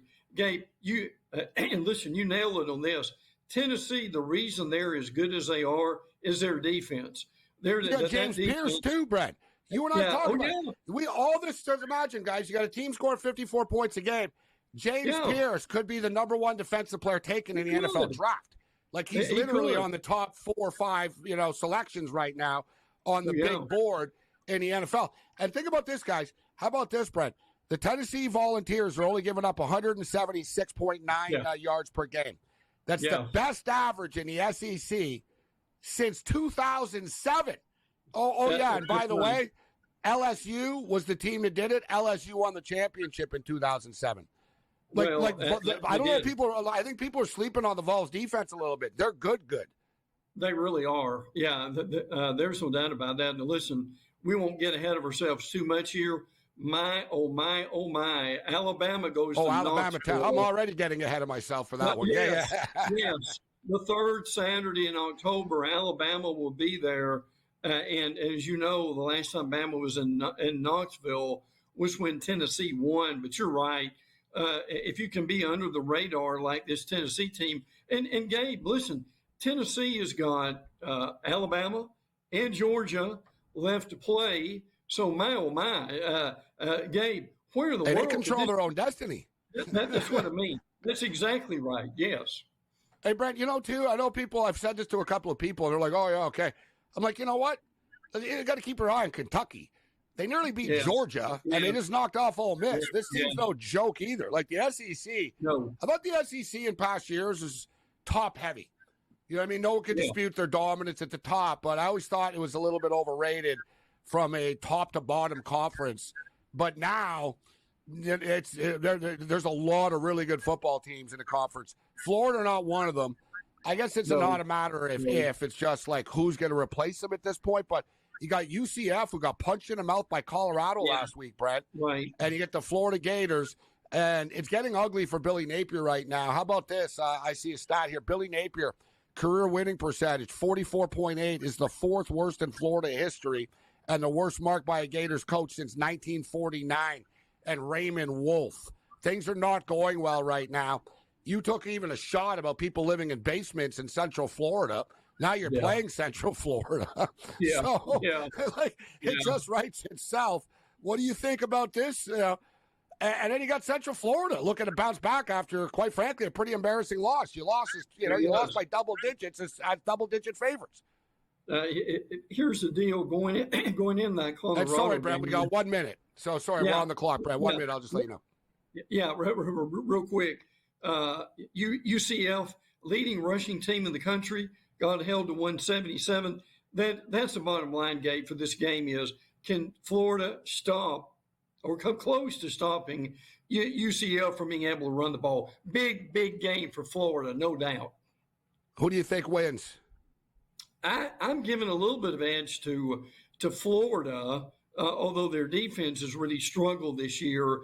I think Napier is going to stay there through the season, but all bets are off at the end of the season, Gabe. This is one of the few games they could win, and they badly need a win Saturday night in Gainesville. Yeah, it's to the point, too. Like, it's not Florida State, it's not Miami, but it's a state team at least. Like, all right, at least we beat Central Florida. All right, we got to get out of here already. Follow the great stuff.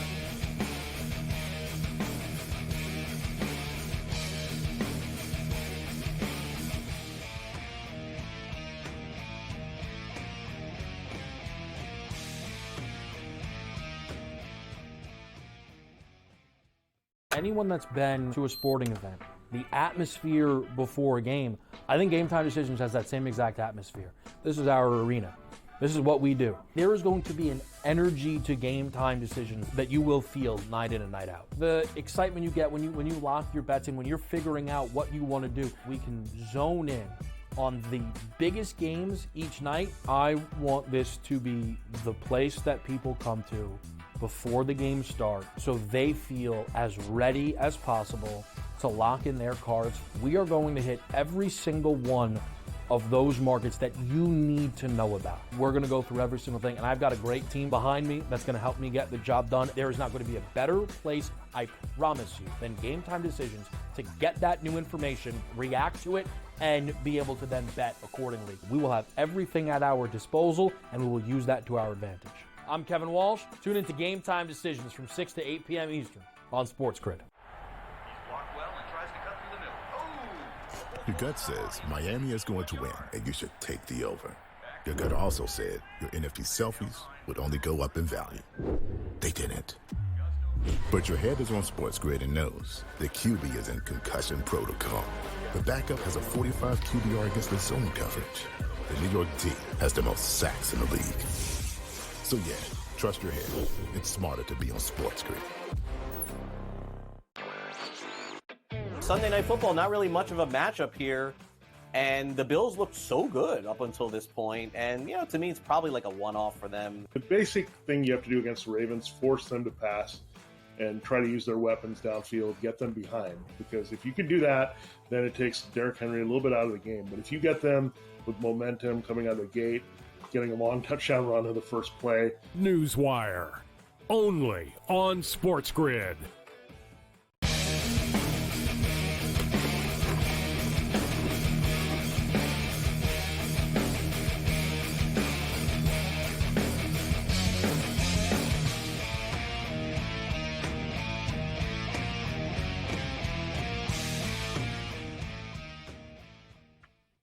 Always great talking college football with Brent Beard, Heisman Trophy voter.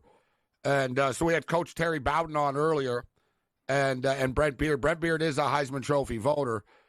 And both of them agreed with my take. And listen, I picked Jalen Milroe, and a lot of people thought I was crazy before the year started. I said Jalen Milroe, I think, will win the Heisman, and he's going to work his way up to be like a top 5, top 10 pick in the NFL draft. And he was 12-1. He's currently like plus 250. So Jalen Milroe is the favorite, except there's a lot of football left to be played still. And I personally, if I had a vote, it'd be Travis Hunter. Travis Hunter, the Colorado Buffaloes. It's weird. Like, the media overhypes the Colorado Buffaloes, but at the same point in time, there's like, it's almost a hindrance if you're a player on the Buffaloes. Like, if you're Shador's, like, Shador is so polarizing, people don't really like, oh, by the way, he is an amazing quarterback, right? And Travis Hunter's, he's less polarizing than Shador is, but I don't know if people want to give him credit or something like that. But I tell you what, if there was a DB and a wide receiver that was playing every snap on Georgia or Alabama or Michigan, you'd hear about it, and it'd be the front runner for the Heisman. But it's because he's a Colorado Buffalo. Colorado will have a bye week this week. Then they get K-State next week. No bye weeks for Rob Vino. Rob Vino Sports steps up and in. What's up, Rob? Wager Talk. How you doing, Rob? You're right, Gabe. No bye weeks. No buys for Rob. No buys. No, come on, man. No bye days. Bye days, let alone weeks. No, you know what? Maybe the middle of July when the home run derby and that stuff is going on, maybe that's a bye day. But other than that, we don't have any. I like the allegiance to our LA Dodgers tonight, Gabe. Let's go get a World Series finally. Dear Lord. Yeah. You know what? There's so much stacked against us, it seems, all the time. And I saw the clip of Freddie Freeman trying to run, and it wasn't pretty. Like he said, he goes, normally this is a 4 to 6 week recovery for this injury. I'm trying to do it in 1 week. And it's going to be tough. But I tell you what, I find it fascinating. I saw ESPN, 22 of 27 people pick San Diego. That's not 22-5, really. I didn't know we were the Angels suddenly, Rob. Okay. No. Okay, like really? And I like the other thing that gets me too, Rob, is, well, San Diego are just so hot right now. And, we're talking about now. They played last weekend. They played last week with the division on the line. The Dodgers took 2 or 3, Rob. That was pretty much now. You know what I'm saying? So, yeah, it's going to be a challenge, but I'm up for it. And in fact, I say Dodgers in 4, Vino. What do you say? Dodgers in 4. You kidding me? 4? I say Dodgers in 4. If they win in 4, listen. If they win in 4, fantastic. If they win the NLCS, fantastic. If they win the World Series, I'll meet you in Vancouver, and we'll do a little celebrating. It'll be I'll hold you to that. I'll take you to connected. Exactly. The Grey Cup. The Grey Cup, actually, we're going to know the Grey Cup is in Vancouver, Rob. So maybe I was going to say, though, if they make it to the World Series, we'll meet up in Los Angeles. Because I got to tell you, tomorrow night, I wanted to go to the Michigan-Washington game tomorrow night. And then I find out the Dodgers are playing at the same time. I'm like, man, I want to go to the Dodger game. And, I got a show Sunday night. The problem is, every time I leave LAX, the flights are always delayed. I've never left LAX on time. It's just so, it's one of those areas, it's like, there's not a lot of margin for error for me if I do this. And I'm going to the Buffalo Bill game in a couple of weeks to Seattle. I'm going to the Grey Cup next month, and I'm going to miss the show on Sunday because of that. So I've already got a bunch of stuff. And also, Rob, I set the bar high. I'm like, I'm dying to go to the Dodger game, but it's the first game of the playoffs. I'll go a little bit later on. We're gonna get to the World Series. I'll go a little bit later on, but I'm not gonna say I'm nervous. I'm fired up for the game tomorrow. And one thing of note, too, guys, that I'm not a fan of. Yamamoto has pitched twice against San Diego. Both times they hit him. His first career game in Major League Baseball, if you remember, guys. Remember, Rob? He got lit up. He gave up 5 runs in his debut in Korea. Right. And he came back from the injury, and he gave up, he didn't get rocked, but he gave up 3 runs to them. He's given up 8 runs in 2 starts to them. Right? So, as good as he is, San Diego aren't going to fear him. They've seen him twice. They know his stuff a bit. It's the only thing that gets me a little bit. And don't forget Musgrove now, guys. Everybody tuning in is out for the series. He's got to get Tommy John surgery. So there's no Joe Musgrove. But what's your honest prediction, Rob, for the series? Well, I do have to admit, even as and let's just talk as sports bettors here for a minute. There's probably some value to the San Diego side, even still, because you're getting the plus price, and they are playing really good baseball right now. Look, I think that they can give them a tough time, but I do think in the end that Los Angeles, a lot of talk about the Padre bullpen, but I would venture to say that the Dodger bullpen has been every bit as good, so I don't really fear the late innings. It's the starting action.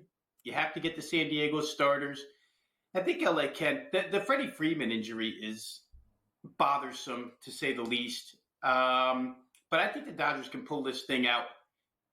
Probably, you said 4. Might take 5, but I think they'll find a way to get out of this one alive. And you know what you hope, trendy. Gabe, really quick? 5-2 Gabe? trendy. I Sorry, love it. go on. That LA can get into that bullpen of San Diego's and overwork that relief corps. That's what you really hope for. You hope they can get to the starters, overwork the bullpen. And the 22-5 ESPN tally is a great sign if you like the Dodgers. Agreed. And I wonder if those same people who pick San Diego because they're the hot team, if those same people probably pick the Phillies, and the Mets are the hot team in that series. So a little bit of a subjective bias. For the record, the Dodgers to win in 4 is plus 350. Dodgers sweep plus 425. Dodgers to win 3 games to 1 plus 350. Dodgers to win in 5 plus 325. San Diego sweep plus 650. San Diego to win in 4 plus 425. San Diego to win in 5 plus 425. It'll be interesting, guys. All these top seeds, so the 1 and 2 seeds, the 4 teams, Yankees, Guardians, Phillies, Dodgers, all have not played baseball in 6 days when they step onto the field.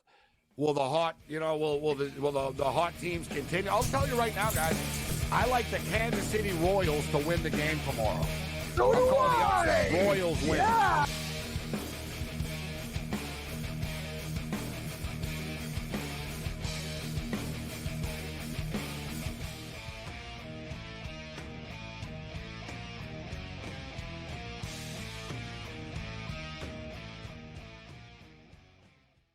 Anyone that's been to a sporting event, the atmosphere before a game, I think Game Time Decisions has that same exact atmosphere.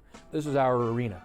This is what we do. There is going to be an energy to Game Time Decisions that you will feel night in and night out. The excitement you get when you lock your bets in, when you're figuring out what you want to do, we can zone in on the biggest games each night. I want this to be the place that people come to before the games start so they feel as ready as possible to lock in their cards. We are going to hit every single one of those markets that you need to know about. We're going to go through every single thing, and I've got a great team behind me that's going to help me get the job done. There is not going to be a better place, I promise you, than Game Time Decisions to get that new information, react to it, and be able to then bet accordingly. We will have everything at our disposal, and we will use that to our advantage. I'm Kevin Walsh. Tune into Game Time Decisions from 6 to 8 p.m. Eastern on SportsGrid. Your gut says Miami is going to win, and you should take the over. Your gut also said your NFT selfies would only go up in value. They didn't. But your head is on SportsGrid and knows the QB is in concussion protocol. The backup has a 45 QBR against the zone coverage. The New York D has the most sacks in the league. So yeah, trust your head. It's smarter to be on SportsGrid. Sunday Night Football, not really much of a matchup here. And the Bills looked so good up until this point. And, to me, it's probably like a one-off for them. The basic thing you have to do against the Ravens, force them to pass and try to use their weapons downfield, get them behind. Because if you can do that, then it takes Derrick Henry a little bit out of the game. But if you get them with momentum coming out of the gate, getting a long touchdown run on the first play. Newswire, only on SportsGrid.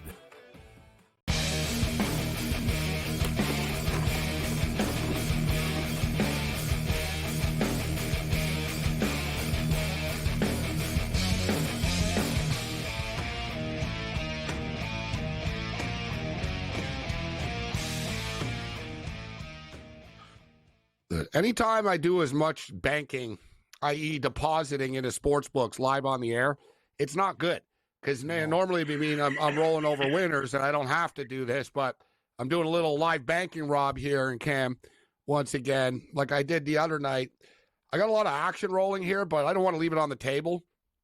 And the BC Lions. So it is frustrating, and this team, clearly, they're not a dominant team. Let's just call it off what it is. We can all acknowledge this, but it's 7-6 right now. I wouldn't be surprised if they make the change in the second half here to Vernon Adams, personally.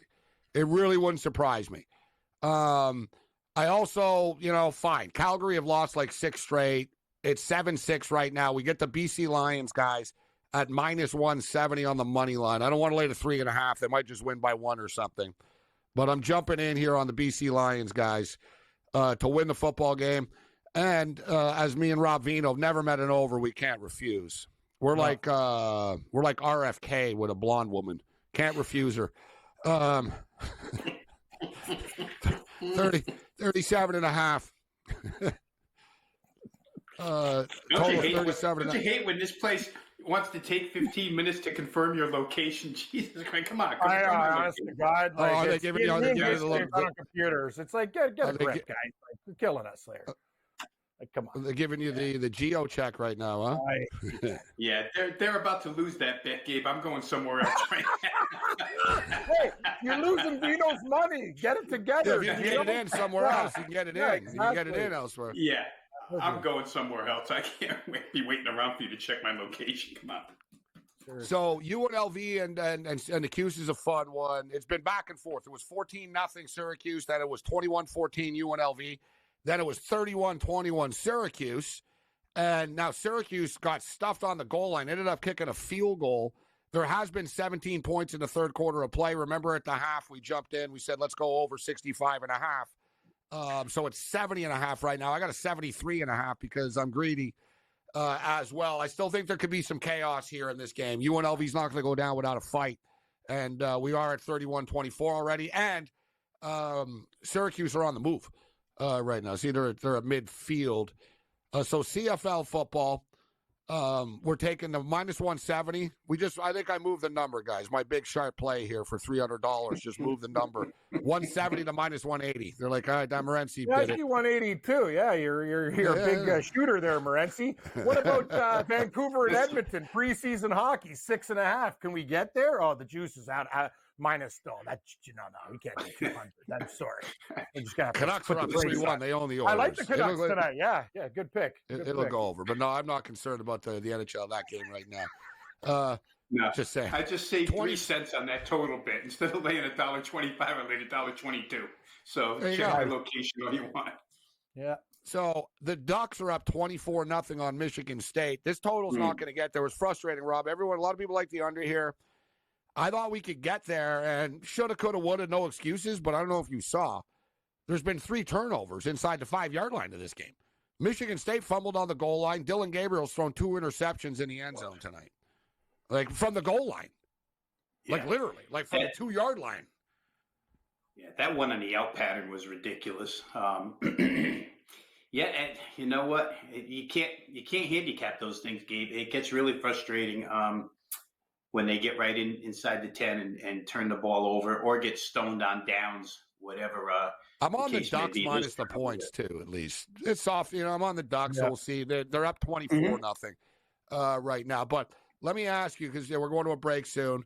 We'll hit some football on the other side. But as far as the baseball, and these teams haven't played in 6 days, Rob, so what do you like tomorrow on the Diamond? We talked about the Dodgers a bit, but what about the other series? Mets, Phillies, you're in Philadelphia. What's your feel for that? KC, Yankees, etc. What do you like tomorrow on the Diamond? I honestly think the Mets are going to win that series, Gabe. I played it at the plus price to win the series. Tomorrow's game, I refuse to bet against Zach Wheeler just because he's the one dependable playoff arm that they have. So won't go there. We'll hope Senga does the right thing. But I am on them for the series. I think Cleveland in the long run beats Detroit in that series as well. As far as game action, sorry to interrupt you. It's worth it, though. Oh. Touchdown UNLV. Track meet is on. Oh. 31-30 extra point pending. Like it. Told you, these guys do not go away, man. They just don't. They're like the Mets, Robin Cam. They don't See quit the runs this Rebel in this team. game? Syracuse is up 14, then UNLV gets 21 there, 21 unanswered. UNLV comes back. This game's been nuts, man. This has been a great football game. New win game, 78.5. That's what I like to see. Catch All right, overtime. so Rob says he likes the Mets in the series. Wouldn't surprise me. L.A., New York, and then L.A., New York.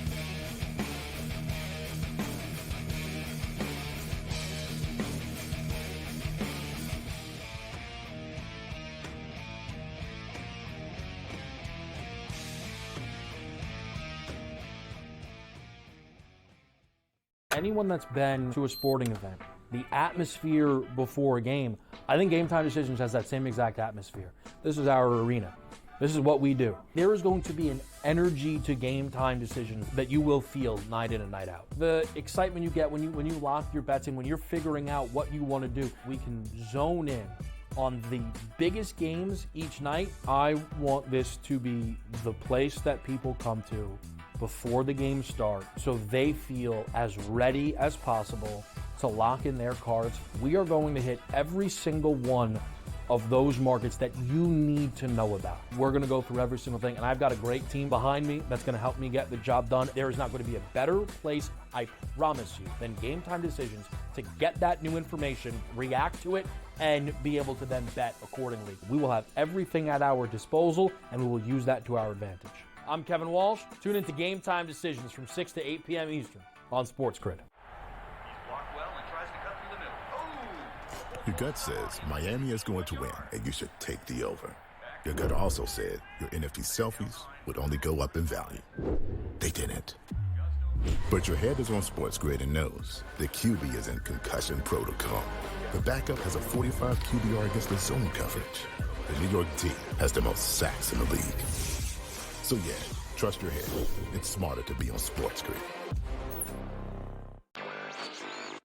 Sunday Night Football, not really much of a matchup here.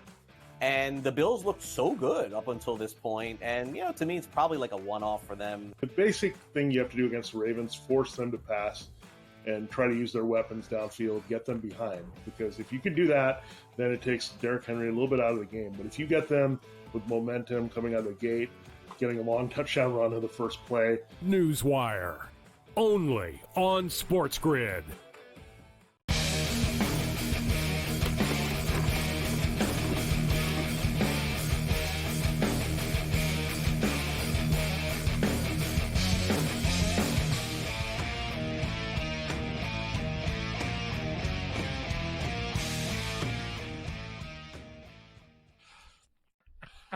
This is SportsRage. Hi, Morency. Big week. All right, so the second half has started here. We got some fun games going on. UNLV and Syracuse is a wild one. We gave you the over before the game. We gave you the 65.5 in game. Then we pushed it with 73.5, and it's currently 79.5. 31-31, guys, and we're not even out of the third quarter yet. We're up to 62 right now. Now UNLV, like Cam said, been wild swings in this game. You get both teams at plus money, plus points. Ducks up 24-0 at midfield right now, 1st and 10. Second half has just started in Vancouver. With the Calgary Stampeders have the football, actually. We jumped in on BC Moneyline and over 37.5 at the half. So let's blast through the baseball games here tomorrow.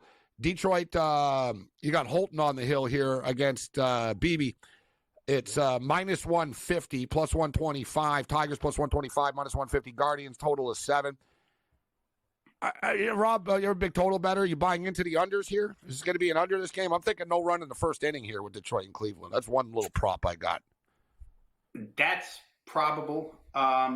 When these aces match up, they've been unders. We'll see. I think it probably continues. Then we'll see what happens in game 2. I'm just looking ahead, Gabe, real quick while you were talking. I was looking ahead at this Kansas City, New York series. Garrett Cole better win game 1 for the Yanks, because if he doesn't, and they get Cole Reagans in game 2 against Rodon, KC might walk out of there up 2-0. And I brought this up off the top of the all. show, guys. Michael Walker on the hill tomorrow. Number 1, Walker's pitched in big games before. Number 2, Aaron Judge, 1 for 18 in his career against Walker. Stanton has struggled against Walker as well. Like Walker he's got great numbers against all the Yankee players. And a lot of pressure on the Yankees. They haven't played in 6 days. That stadium will get anxious quickly too if KC get an early 2-0 lead. I like the Royals tomorrow, Cam, and I said it before. I like the Royals. I think this series does go 5. I think KC have 2 wins in them. I think the series goes 5 games. Vino said it. Like, people don't talk about Cole Ragans. The guy's a stud. They took him out with 80 pitches, and the bullpen has improved for Kansas City as well. If you watch down the stretch, they beat teams by shutting them out. They've been improved. And they also got Lugo. He's like a 3rd or 4th guy. He's fine, too. Like, that's the whole thing about the Royals. Walker's experience. Ragans is a monster, and they have Lugo, and they've shored up their bullpen. They're pitching a lot better. And the Yankees are free swingers. Like, this is not as easy as everyone thinks it's going to be. Witt's an animal. Like, there's a lot of things to like about the Kansas City Royals, Gabe. And that's the thing. They get up early in that game. You know, we talk about road teams. Look at the road teams early in these baseball series, in the 5-game series. They get up, home team gets nervous, gripping it tight. You saw what happened. Kansas City, Detroit. It could happen again. I'm taking all 3 dogs tomorrow and then the Dodgers. So give me the Tigers, Mets, and then Royals, and then the Dodgers after the fact. But Rob, we only got a couple more minutes with you, so football tomorrow. Let's talk a couple of totals because you're a big total guy, and the 2 totals. You know, we're always the overs, but you know the drill, bro. It's time to enlist for service, Rob, in the morning, military service. And we have Navy and Air Force playing. And anytime military teams play against each other, it's just one of those automatic unders. It's a 47-11 run right now. Debatable depending on, you know, the numbers and the math, etc. But let's call it 47-11 to the under. Is 37 too low, though, Rob, in your opinion, for Navy Air Force? Well, if you're betting key numbers, the 36.5 earlier today was the place to get the over, right? 37, a little bit too scary, 27-10, 24-13, whole bunch of numbers fall on 37. So I don't know that I could get there. Then the problem with trying to just mechanically play it under, Gabe, is that Navy, believe it or not, Navy has the 2nd highest yards per play in the nation. Averaging like 8.6 yards per play. It's not 3-4 first down, 3-4 first down. It's like 15, 18 touchdown the way they're playing. But Air Force can't score. No quarterback play this year. The other side is great quarterback play out of Horvath. So if I was going to play, I would have played earlier on the over 36.5. 37 is a little scary.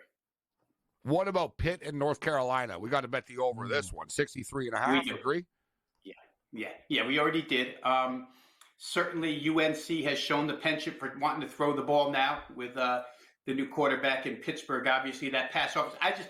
What sold me immediately, Gabe, was watching JMU throw the vertical pass on North Carolina like it was like you were playing in the playground when you were 13 years old. It's a college basketball game. They scored 70 points. Oh, my God. But all they did was drop back and fire away, and everybody was open. So Pittsburgh can throw the football, and they go fast. One thing we know, we're going to get a lot of possessions because both these teams go fast. Yeah, they're a hot. Their OC is a hot prospect coach right now. Listen, guys, I've been banging the Indiana Hoosier drum on a weekly basis on this show, and all they do is keep winning, covering, and going over because they score so much. The total's 41. I got to load up the weather here. Is there something going on in Chicago tomorrow? Total's 41 here, Rob. What am I missing here with Indiana on the road against Northwestern? I know Northwestern want to slow it down. Yeah, I mean, wanting to and then actually doing it are 2 different things because once you get behind, Gabe, that slowdown goes out the window, right? Indiana goes up 14-0 and slowdown's out the window. And all of a sudden, we got to catch up. So if Indiana can get off to the quick start like Signetti's team has all season long, and credit to him, what he's done there with such immediacy is unbelievable. A lot of first-year coaches and first-year systems staggering along, and this guy's just racking up points. They haven't played the toughest schedule in the world, but Northwestern better get ahead if they want to play that type of style against Indiana. And I don't know that they can because Indiana, that's a focused ball club right now, so I wouldn't bet against them. Last total I'll ask, and Cam, if you want to ask Rob about a game, but I like this one, Rob. Tennessee and Arkansas. Total's 57.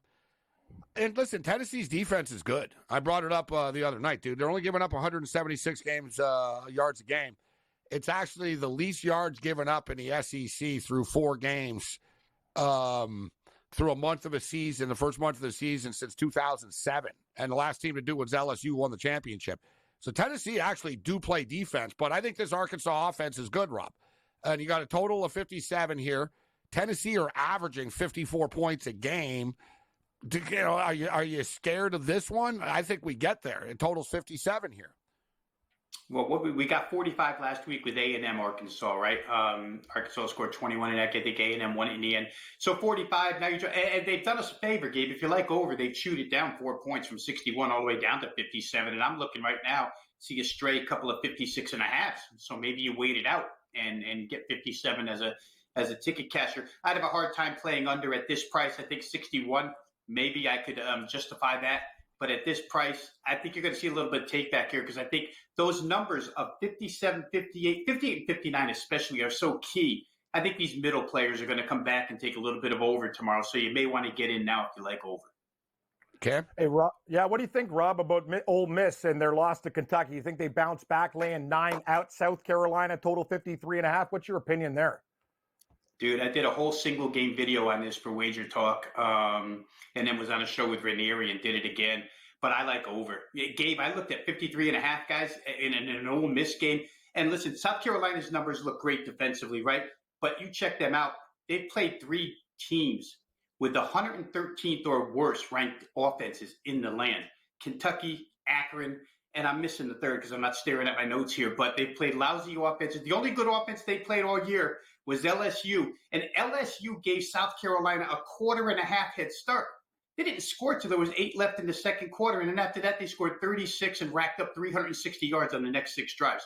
I think Ole Miss bounces back offensively. What scares me about Ole Miss is that defensively last week, they allowed Kentucky to throw for 243 on them. That's crazy. Kentucky's a bad offense. Lenora Sellers is back for South Carolina tomorrow. I think they'll move the football. And last thing I'll say real quick is that Ole Miss, even though they only scored 17 last week, they gained 91 more yards than any team has gained against Kentucky this season. So all's not lost with the Ole Miss offense.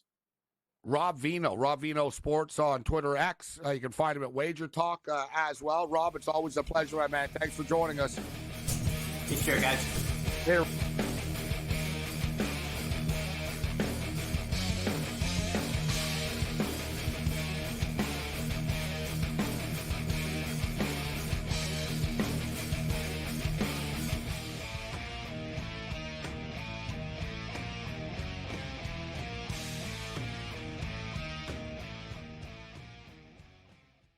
Anyone that's been to a sporting event, the atmosphere before a game, I think Game Time Decisions has that same exact atmosphere. This is our arena.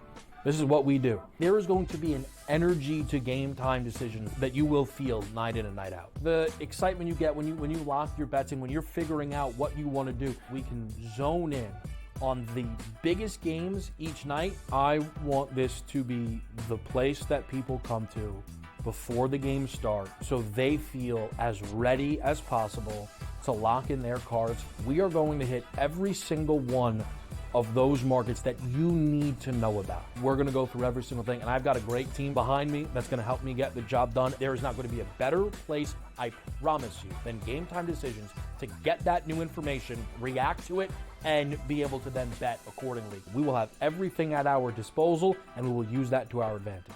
I'm Kevin Walsh. Tune into Game Time Decisions from 6 to 8 p.m. Eastern on SportsGrid. Your gut says Miami is going to win, and you should take the over. Your gut also said your NFT selfies would only go up in value. They didn't.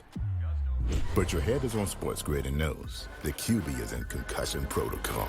The backup has a 45 QBR against the zone coverage. The New York D has the most sacks in the league.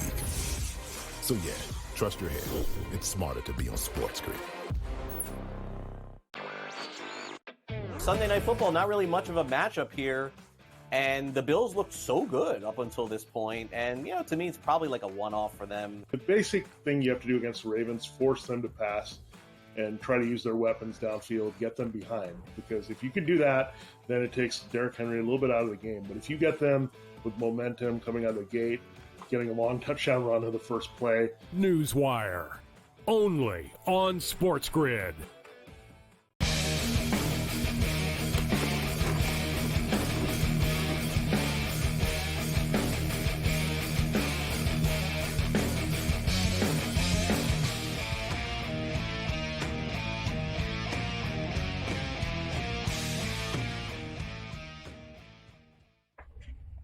9-8.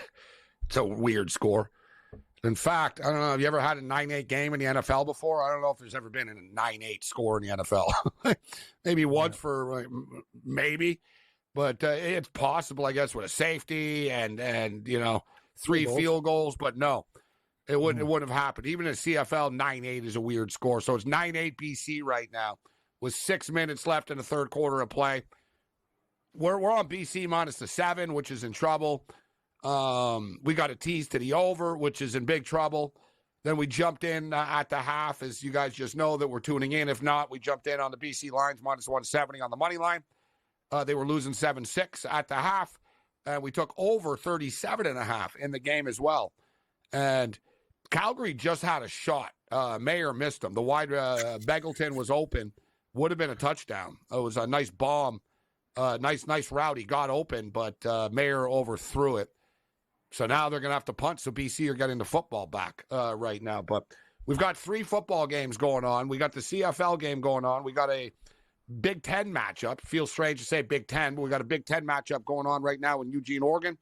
The Ducks are up 24-0 right now, but they're looking for more. It's 1st and goal. They're on the 6-yard line. Ducks about to take a strong stranglehold of this football game and get up. I was going to say that, but Gabriel's thrown 2 interceptions in this spot. But now there's a pass interference penalty in the end zone.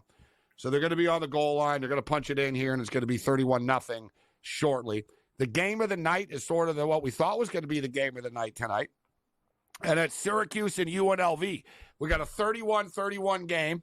And here's Syracuse right now, 2nd and 8 inside the red zone. McCord, under a lot of pressure, had to throw the football away. So we're going to have a 3rd down coming up. Listen, Syracuse kicked a field goal even here, guys. They make it 34-31. They'll cover the number. But this is big for me, Cam, because I bet over 65.5. So the field goal will only get it to 65. I'd really like to see a Syracuse touchdown here, get up 38-31. And then let's see UNLV tie the game at 38 after and take it from there. But it's a 3rd and 8 right now for Syracuse coming up. I was just going to say, how about Syracuse scores and then you hit your game, and then I got Syracuse there. But anyway, I guess you want overtime, Morency. You want the whole kit and caboodle here in this game. But I'll tell you, Syracuse I want 2 more touchdowns in this game. Yes. Yeah. Oh, my God. And that's the worst thing that could have happened. What happened? Interception. Man. I'm going to lose my mind, but I got him 10. Dude, again, it's like the Ducks game. Syracuse, they're just their dude. He just threw an interception. It was intercepted on the 1-yard line. Dude, all you needed was 3. You didn't have to force it. Take the lead. Man. See what's happened the last couple nights in the end of the Tampa Bay Atlanta game with the penalties and the craziness. These and games are never over, bro, until they're over. Exactly. You know it. It was a great pass if he meant to throw it to the UNLV running rebel. Like, he just... Yeah. No, McCord's good, but he threw it to the wrong side. It was like the receiver was on the inside and the DB was closer to the sideline, and he threw it on the outside. So, like, the receiver was blocked out from even trying to get it, and the DB just easily caught it like he was the wide receiver. It got away from McCord. And now you got a 31-31 game with 8 minutes left. Well, that's a lot of time still. 8 minutes. Dear God, too. Syracuse, I got them +6.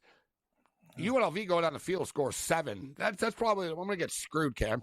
Yeah, go down the field. We're not going to cover Syracuse suddenly. But this live stuff is great when you get the 10.5 and all the other numbers, right? That's why I love this, like the live betting, and then you can get both teams as a dog. But you're right. Like if these guys score, it's 7. You're going to lose by the hook, and a lot of people got 6 in this game, or like lose by a point. So no, it's not over yet. 7.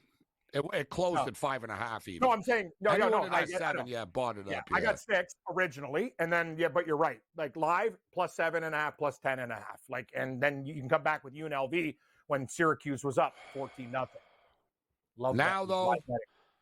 Now Syracuse bettors such as myself, we're gonna have to either get a stop, get this to whatever overtime, hold them to a field goal, but the touchdown will be a problem. But who knows? This is college football. You can't predict what's going to happen. And big plays have been happening all game in this game. So somebody could pop a big one. There could be a turnover. There's going to be a lot of drama left here to come. UNLV have an undefeated record on the line. They legitimately have a chance to make the college football playoff.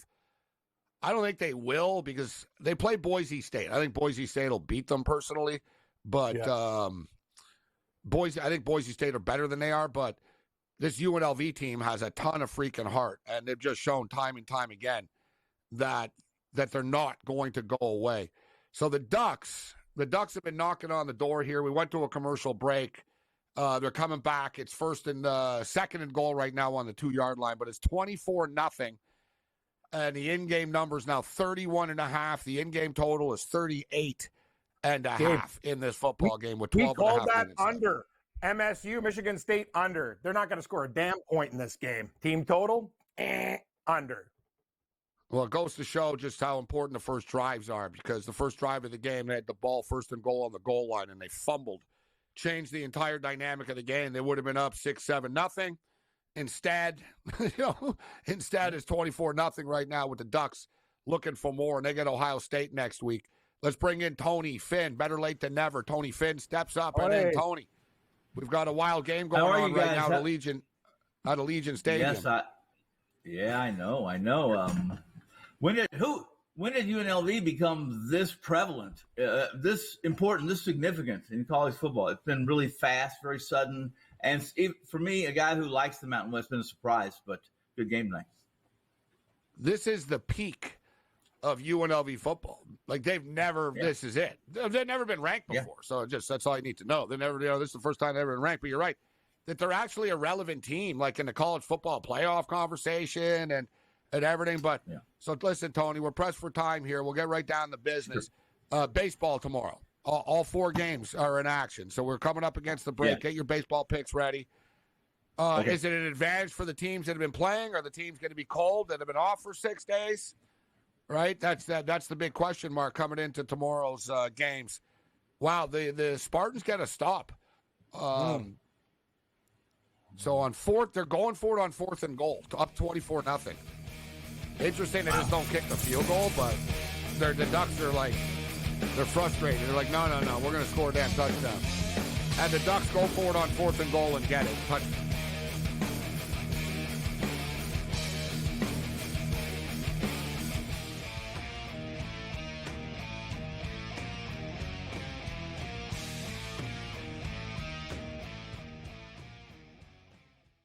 Anyone that's been to a sporting event, the atmosphere before a game, I think Game Time Decisions has that same exact atmosphere. This is our arena. This is what we do. There is going to be an energy to Game Time Decisions that you will feel night in and night out. The excitement you get when you lock your bets in, when you're figuring out what you want to do, we can zone in on the biggest games each night. I want this to be the place that people come to before the games start so they feel as ready as possible to lock in their cards. We are going to hit every single one of those markets that you need to know about. We're going to go through every single thing, and I've got a great team behind me that's going to help me get the job done. There is not going to be a better place, I promise you, than Game Time Decisions to get that new information, react to it, and be able to then bet accordingly. We will have everything at our disposal, and we will use that to our advantage. I'm Kevin Walsh. Tune into Game Time Decisions from 6 to 8 p.m. Eastern on SportsGrid. Your gut says Miami is going to win, and you should take the over. Your gut also said your NFT selfies would only go up in value. They didn't. But your head is on SportsGrid and knows the QB is in concussion protocol. The backup has a 45 QBR against the zone coverage. The New York D has the most sacks in the league. So yeah, trust your head. It's smarter to be on SportsGrid. Sunday Night Football, not really much of a matchup here. And the Bills looked so good up until this point. And, to me, it's probably like a one-off for them. The basic thing you have to do against the Ravens, force them to pass and try to use their weapons downfield, get them behind. Because if you can do that, then it takes Derrick Henry a little bit out of the game. But if you get them with momentum coming out of the gate, getting a long touchdown run on the first play. Newswire, only on SportsGrid.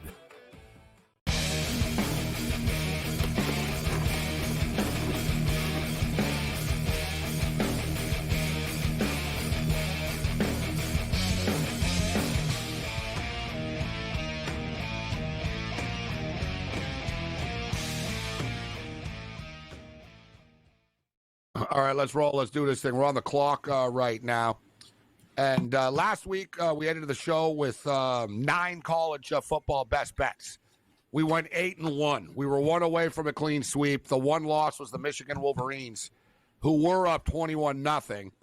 And they ended up blowing the lead. They ended up winning the game 24-21. But it was frustrating because we would have had a clean sweep. We absolutely murdered it last week. These college football picks that we've given you on with the last segment have been killing it all year. So let's get into it here.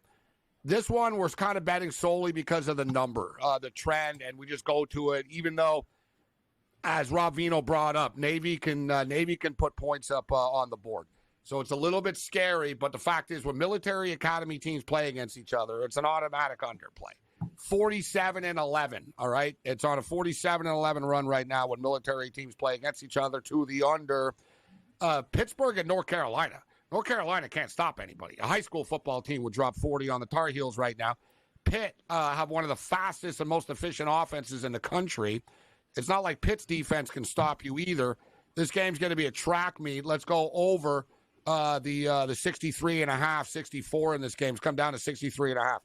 I personally think that Auburn are going to get lit up tomorrow, especially in the first half. Georgia were down 28-0 last week in the first half. Look for them to explode in the first half against a bad Auburn team, an average Auburn team. Georgia minus 13.5 in the first half, minus 22 in the football game. Michigan are the first defending national champions to be underdog against an unranked team since 1978. The lack of disrespect is high. The number is wrong. It was 3. Michigan are going to beat Washington tomorrow night. Won't be pretty. 2017, 24-17, 24-20, whatever. Michigan will find a way. Michigan's ground game and defense will grind out another win. Tennessee and Arkansas. Total's 57. Tennessee scored 54 points a game on their own. All right, this game's going over to 57 points. An upset special tomorrow night. I don't know if Cal win the game outright, but I think they could. Give me the Cal Golden Bears plus 10.5. I'll have more picks, and I'll be posting them all day. I'll do a video as well on Twitter. Tony, Finn, baseball tomorrow. What do you like? A couple games real quick. I think the price is way too high, or at least too attractive to pass on. That's Waka against Cole. I know Cole's a Cy Young, or Waka's an upstart, having a great year, maybe a career year, but plus 180 against a team that hasn't played. You mentioned it, Gabe. How's it going to affect the team to be off that much? 2 games, 9 days, whatever the case may be. For the Yankees, I like the Royals plus 180 in them. Secondly, I like San Diego and Cease against the Dodgers. All of a sudden, I like the Dodgers like you do, but Yamamoto has been injured most of the year. I still think that Cease, his no-hitter, he's a difficult guy to hit. I think LA is a team that can struggle in game 1 of this series, and I like 2 visiting teams, San Diego and Kansas City. I like KC tomorrow, too, and I brought it up, guys. Aaron Judge, 1 for 18 in his career against Waka. 0 home runs, 0.56 batting average. Yankees as a whole hit 241 against Waka. Giancarlo Stanton is 4 for 17, 235 against Waka. Rizzo is the most successful one. Rizzo hits 393 against him. Juan Soto only has 5 at-bats in his career against Waka. I think they're very much live dogs, and I can't argue. Listen, Dylan Cease is a stud, and I did bring it up earlier. Yamamoto pitched against San Diego twice this year, and they hit him twice. They hit him in the second game of the year in Korea, and then they hit him in they hit him a couple of weeks ago too. They got 3 runs on him. Cam, what's your best bet for tomorrow? What do you got? I like the Royals, like Tony, plus 170, plus 1.5, laying 20 cents, under 7.5 to plus 100 with the Royals, Yankees under. I like the Padres as well, over 7.5, Padres, Dodgers. And that's about it. Eileen Wheeler, I don't like the juice at minus 180, and I think the Tigers could be live with Holton at plus 125. The thing that's the one series, the Tigers are this big upstart team. I mean, hell, they're the best team in baseball since August 11th. You can't deny it. They have the best record, but Cleveland do beat them normally. So it's a division team. So Cleveland will almost be like, yeah, you guys are beating everybody else, but we know who you are, right? So to me, that's a lower scoring game tomorrow. I like the under. I like no run in the first inning. I don't see how you can. It's hard to bet an under in any Met game right now. Yeah. Man, the way their offense is clicking, the total 7. I'm going to go over here, 7 runs with the Mets and Phillies. They'll go under with the Tigers and Guardians, under 7. No run in the first inning as well. I like the Kansas City Royals at that plus 170, plus 180. And the Dodgers are minus 135 tomorrow. I think they can get it done, but I can't argue with people that like San Diego getting the plus money. Massive weekend of action tomorrow. Other than that, you're on your own. Later.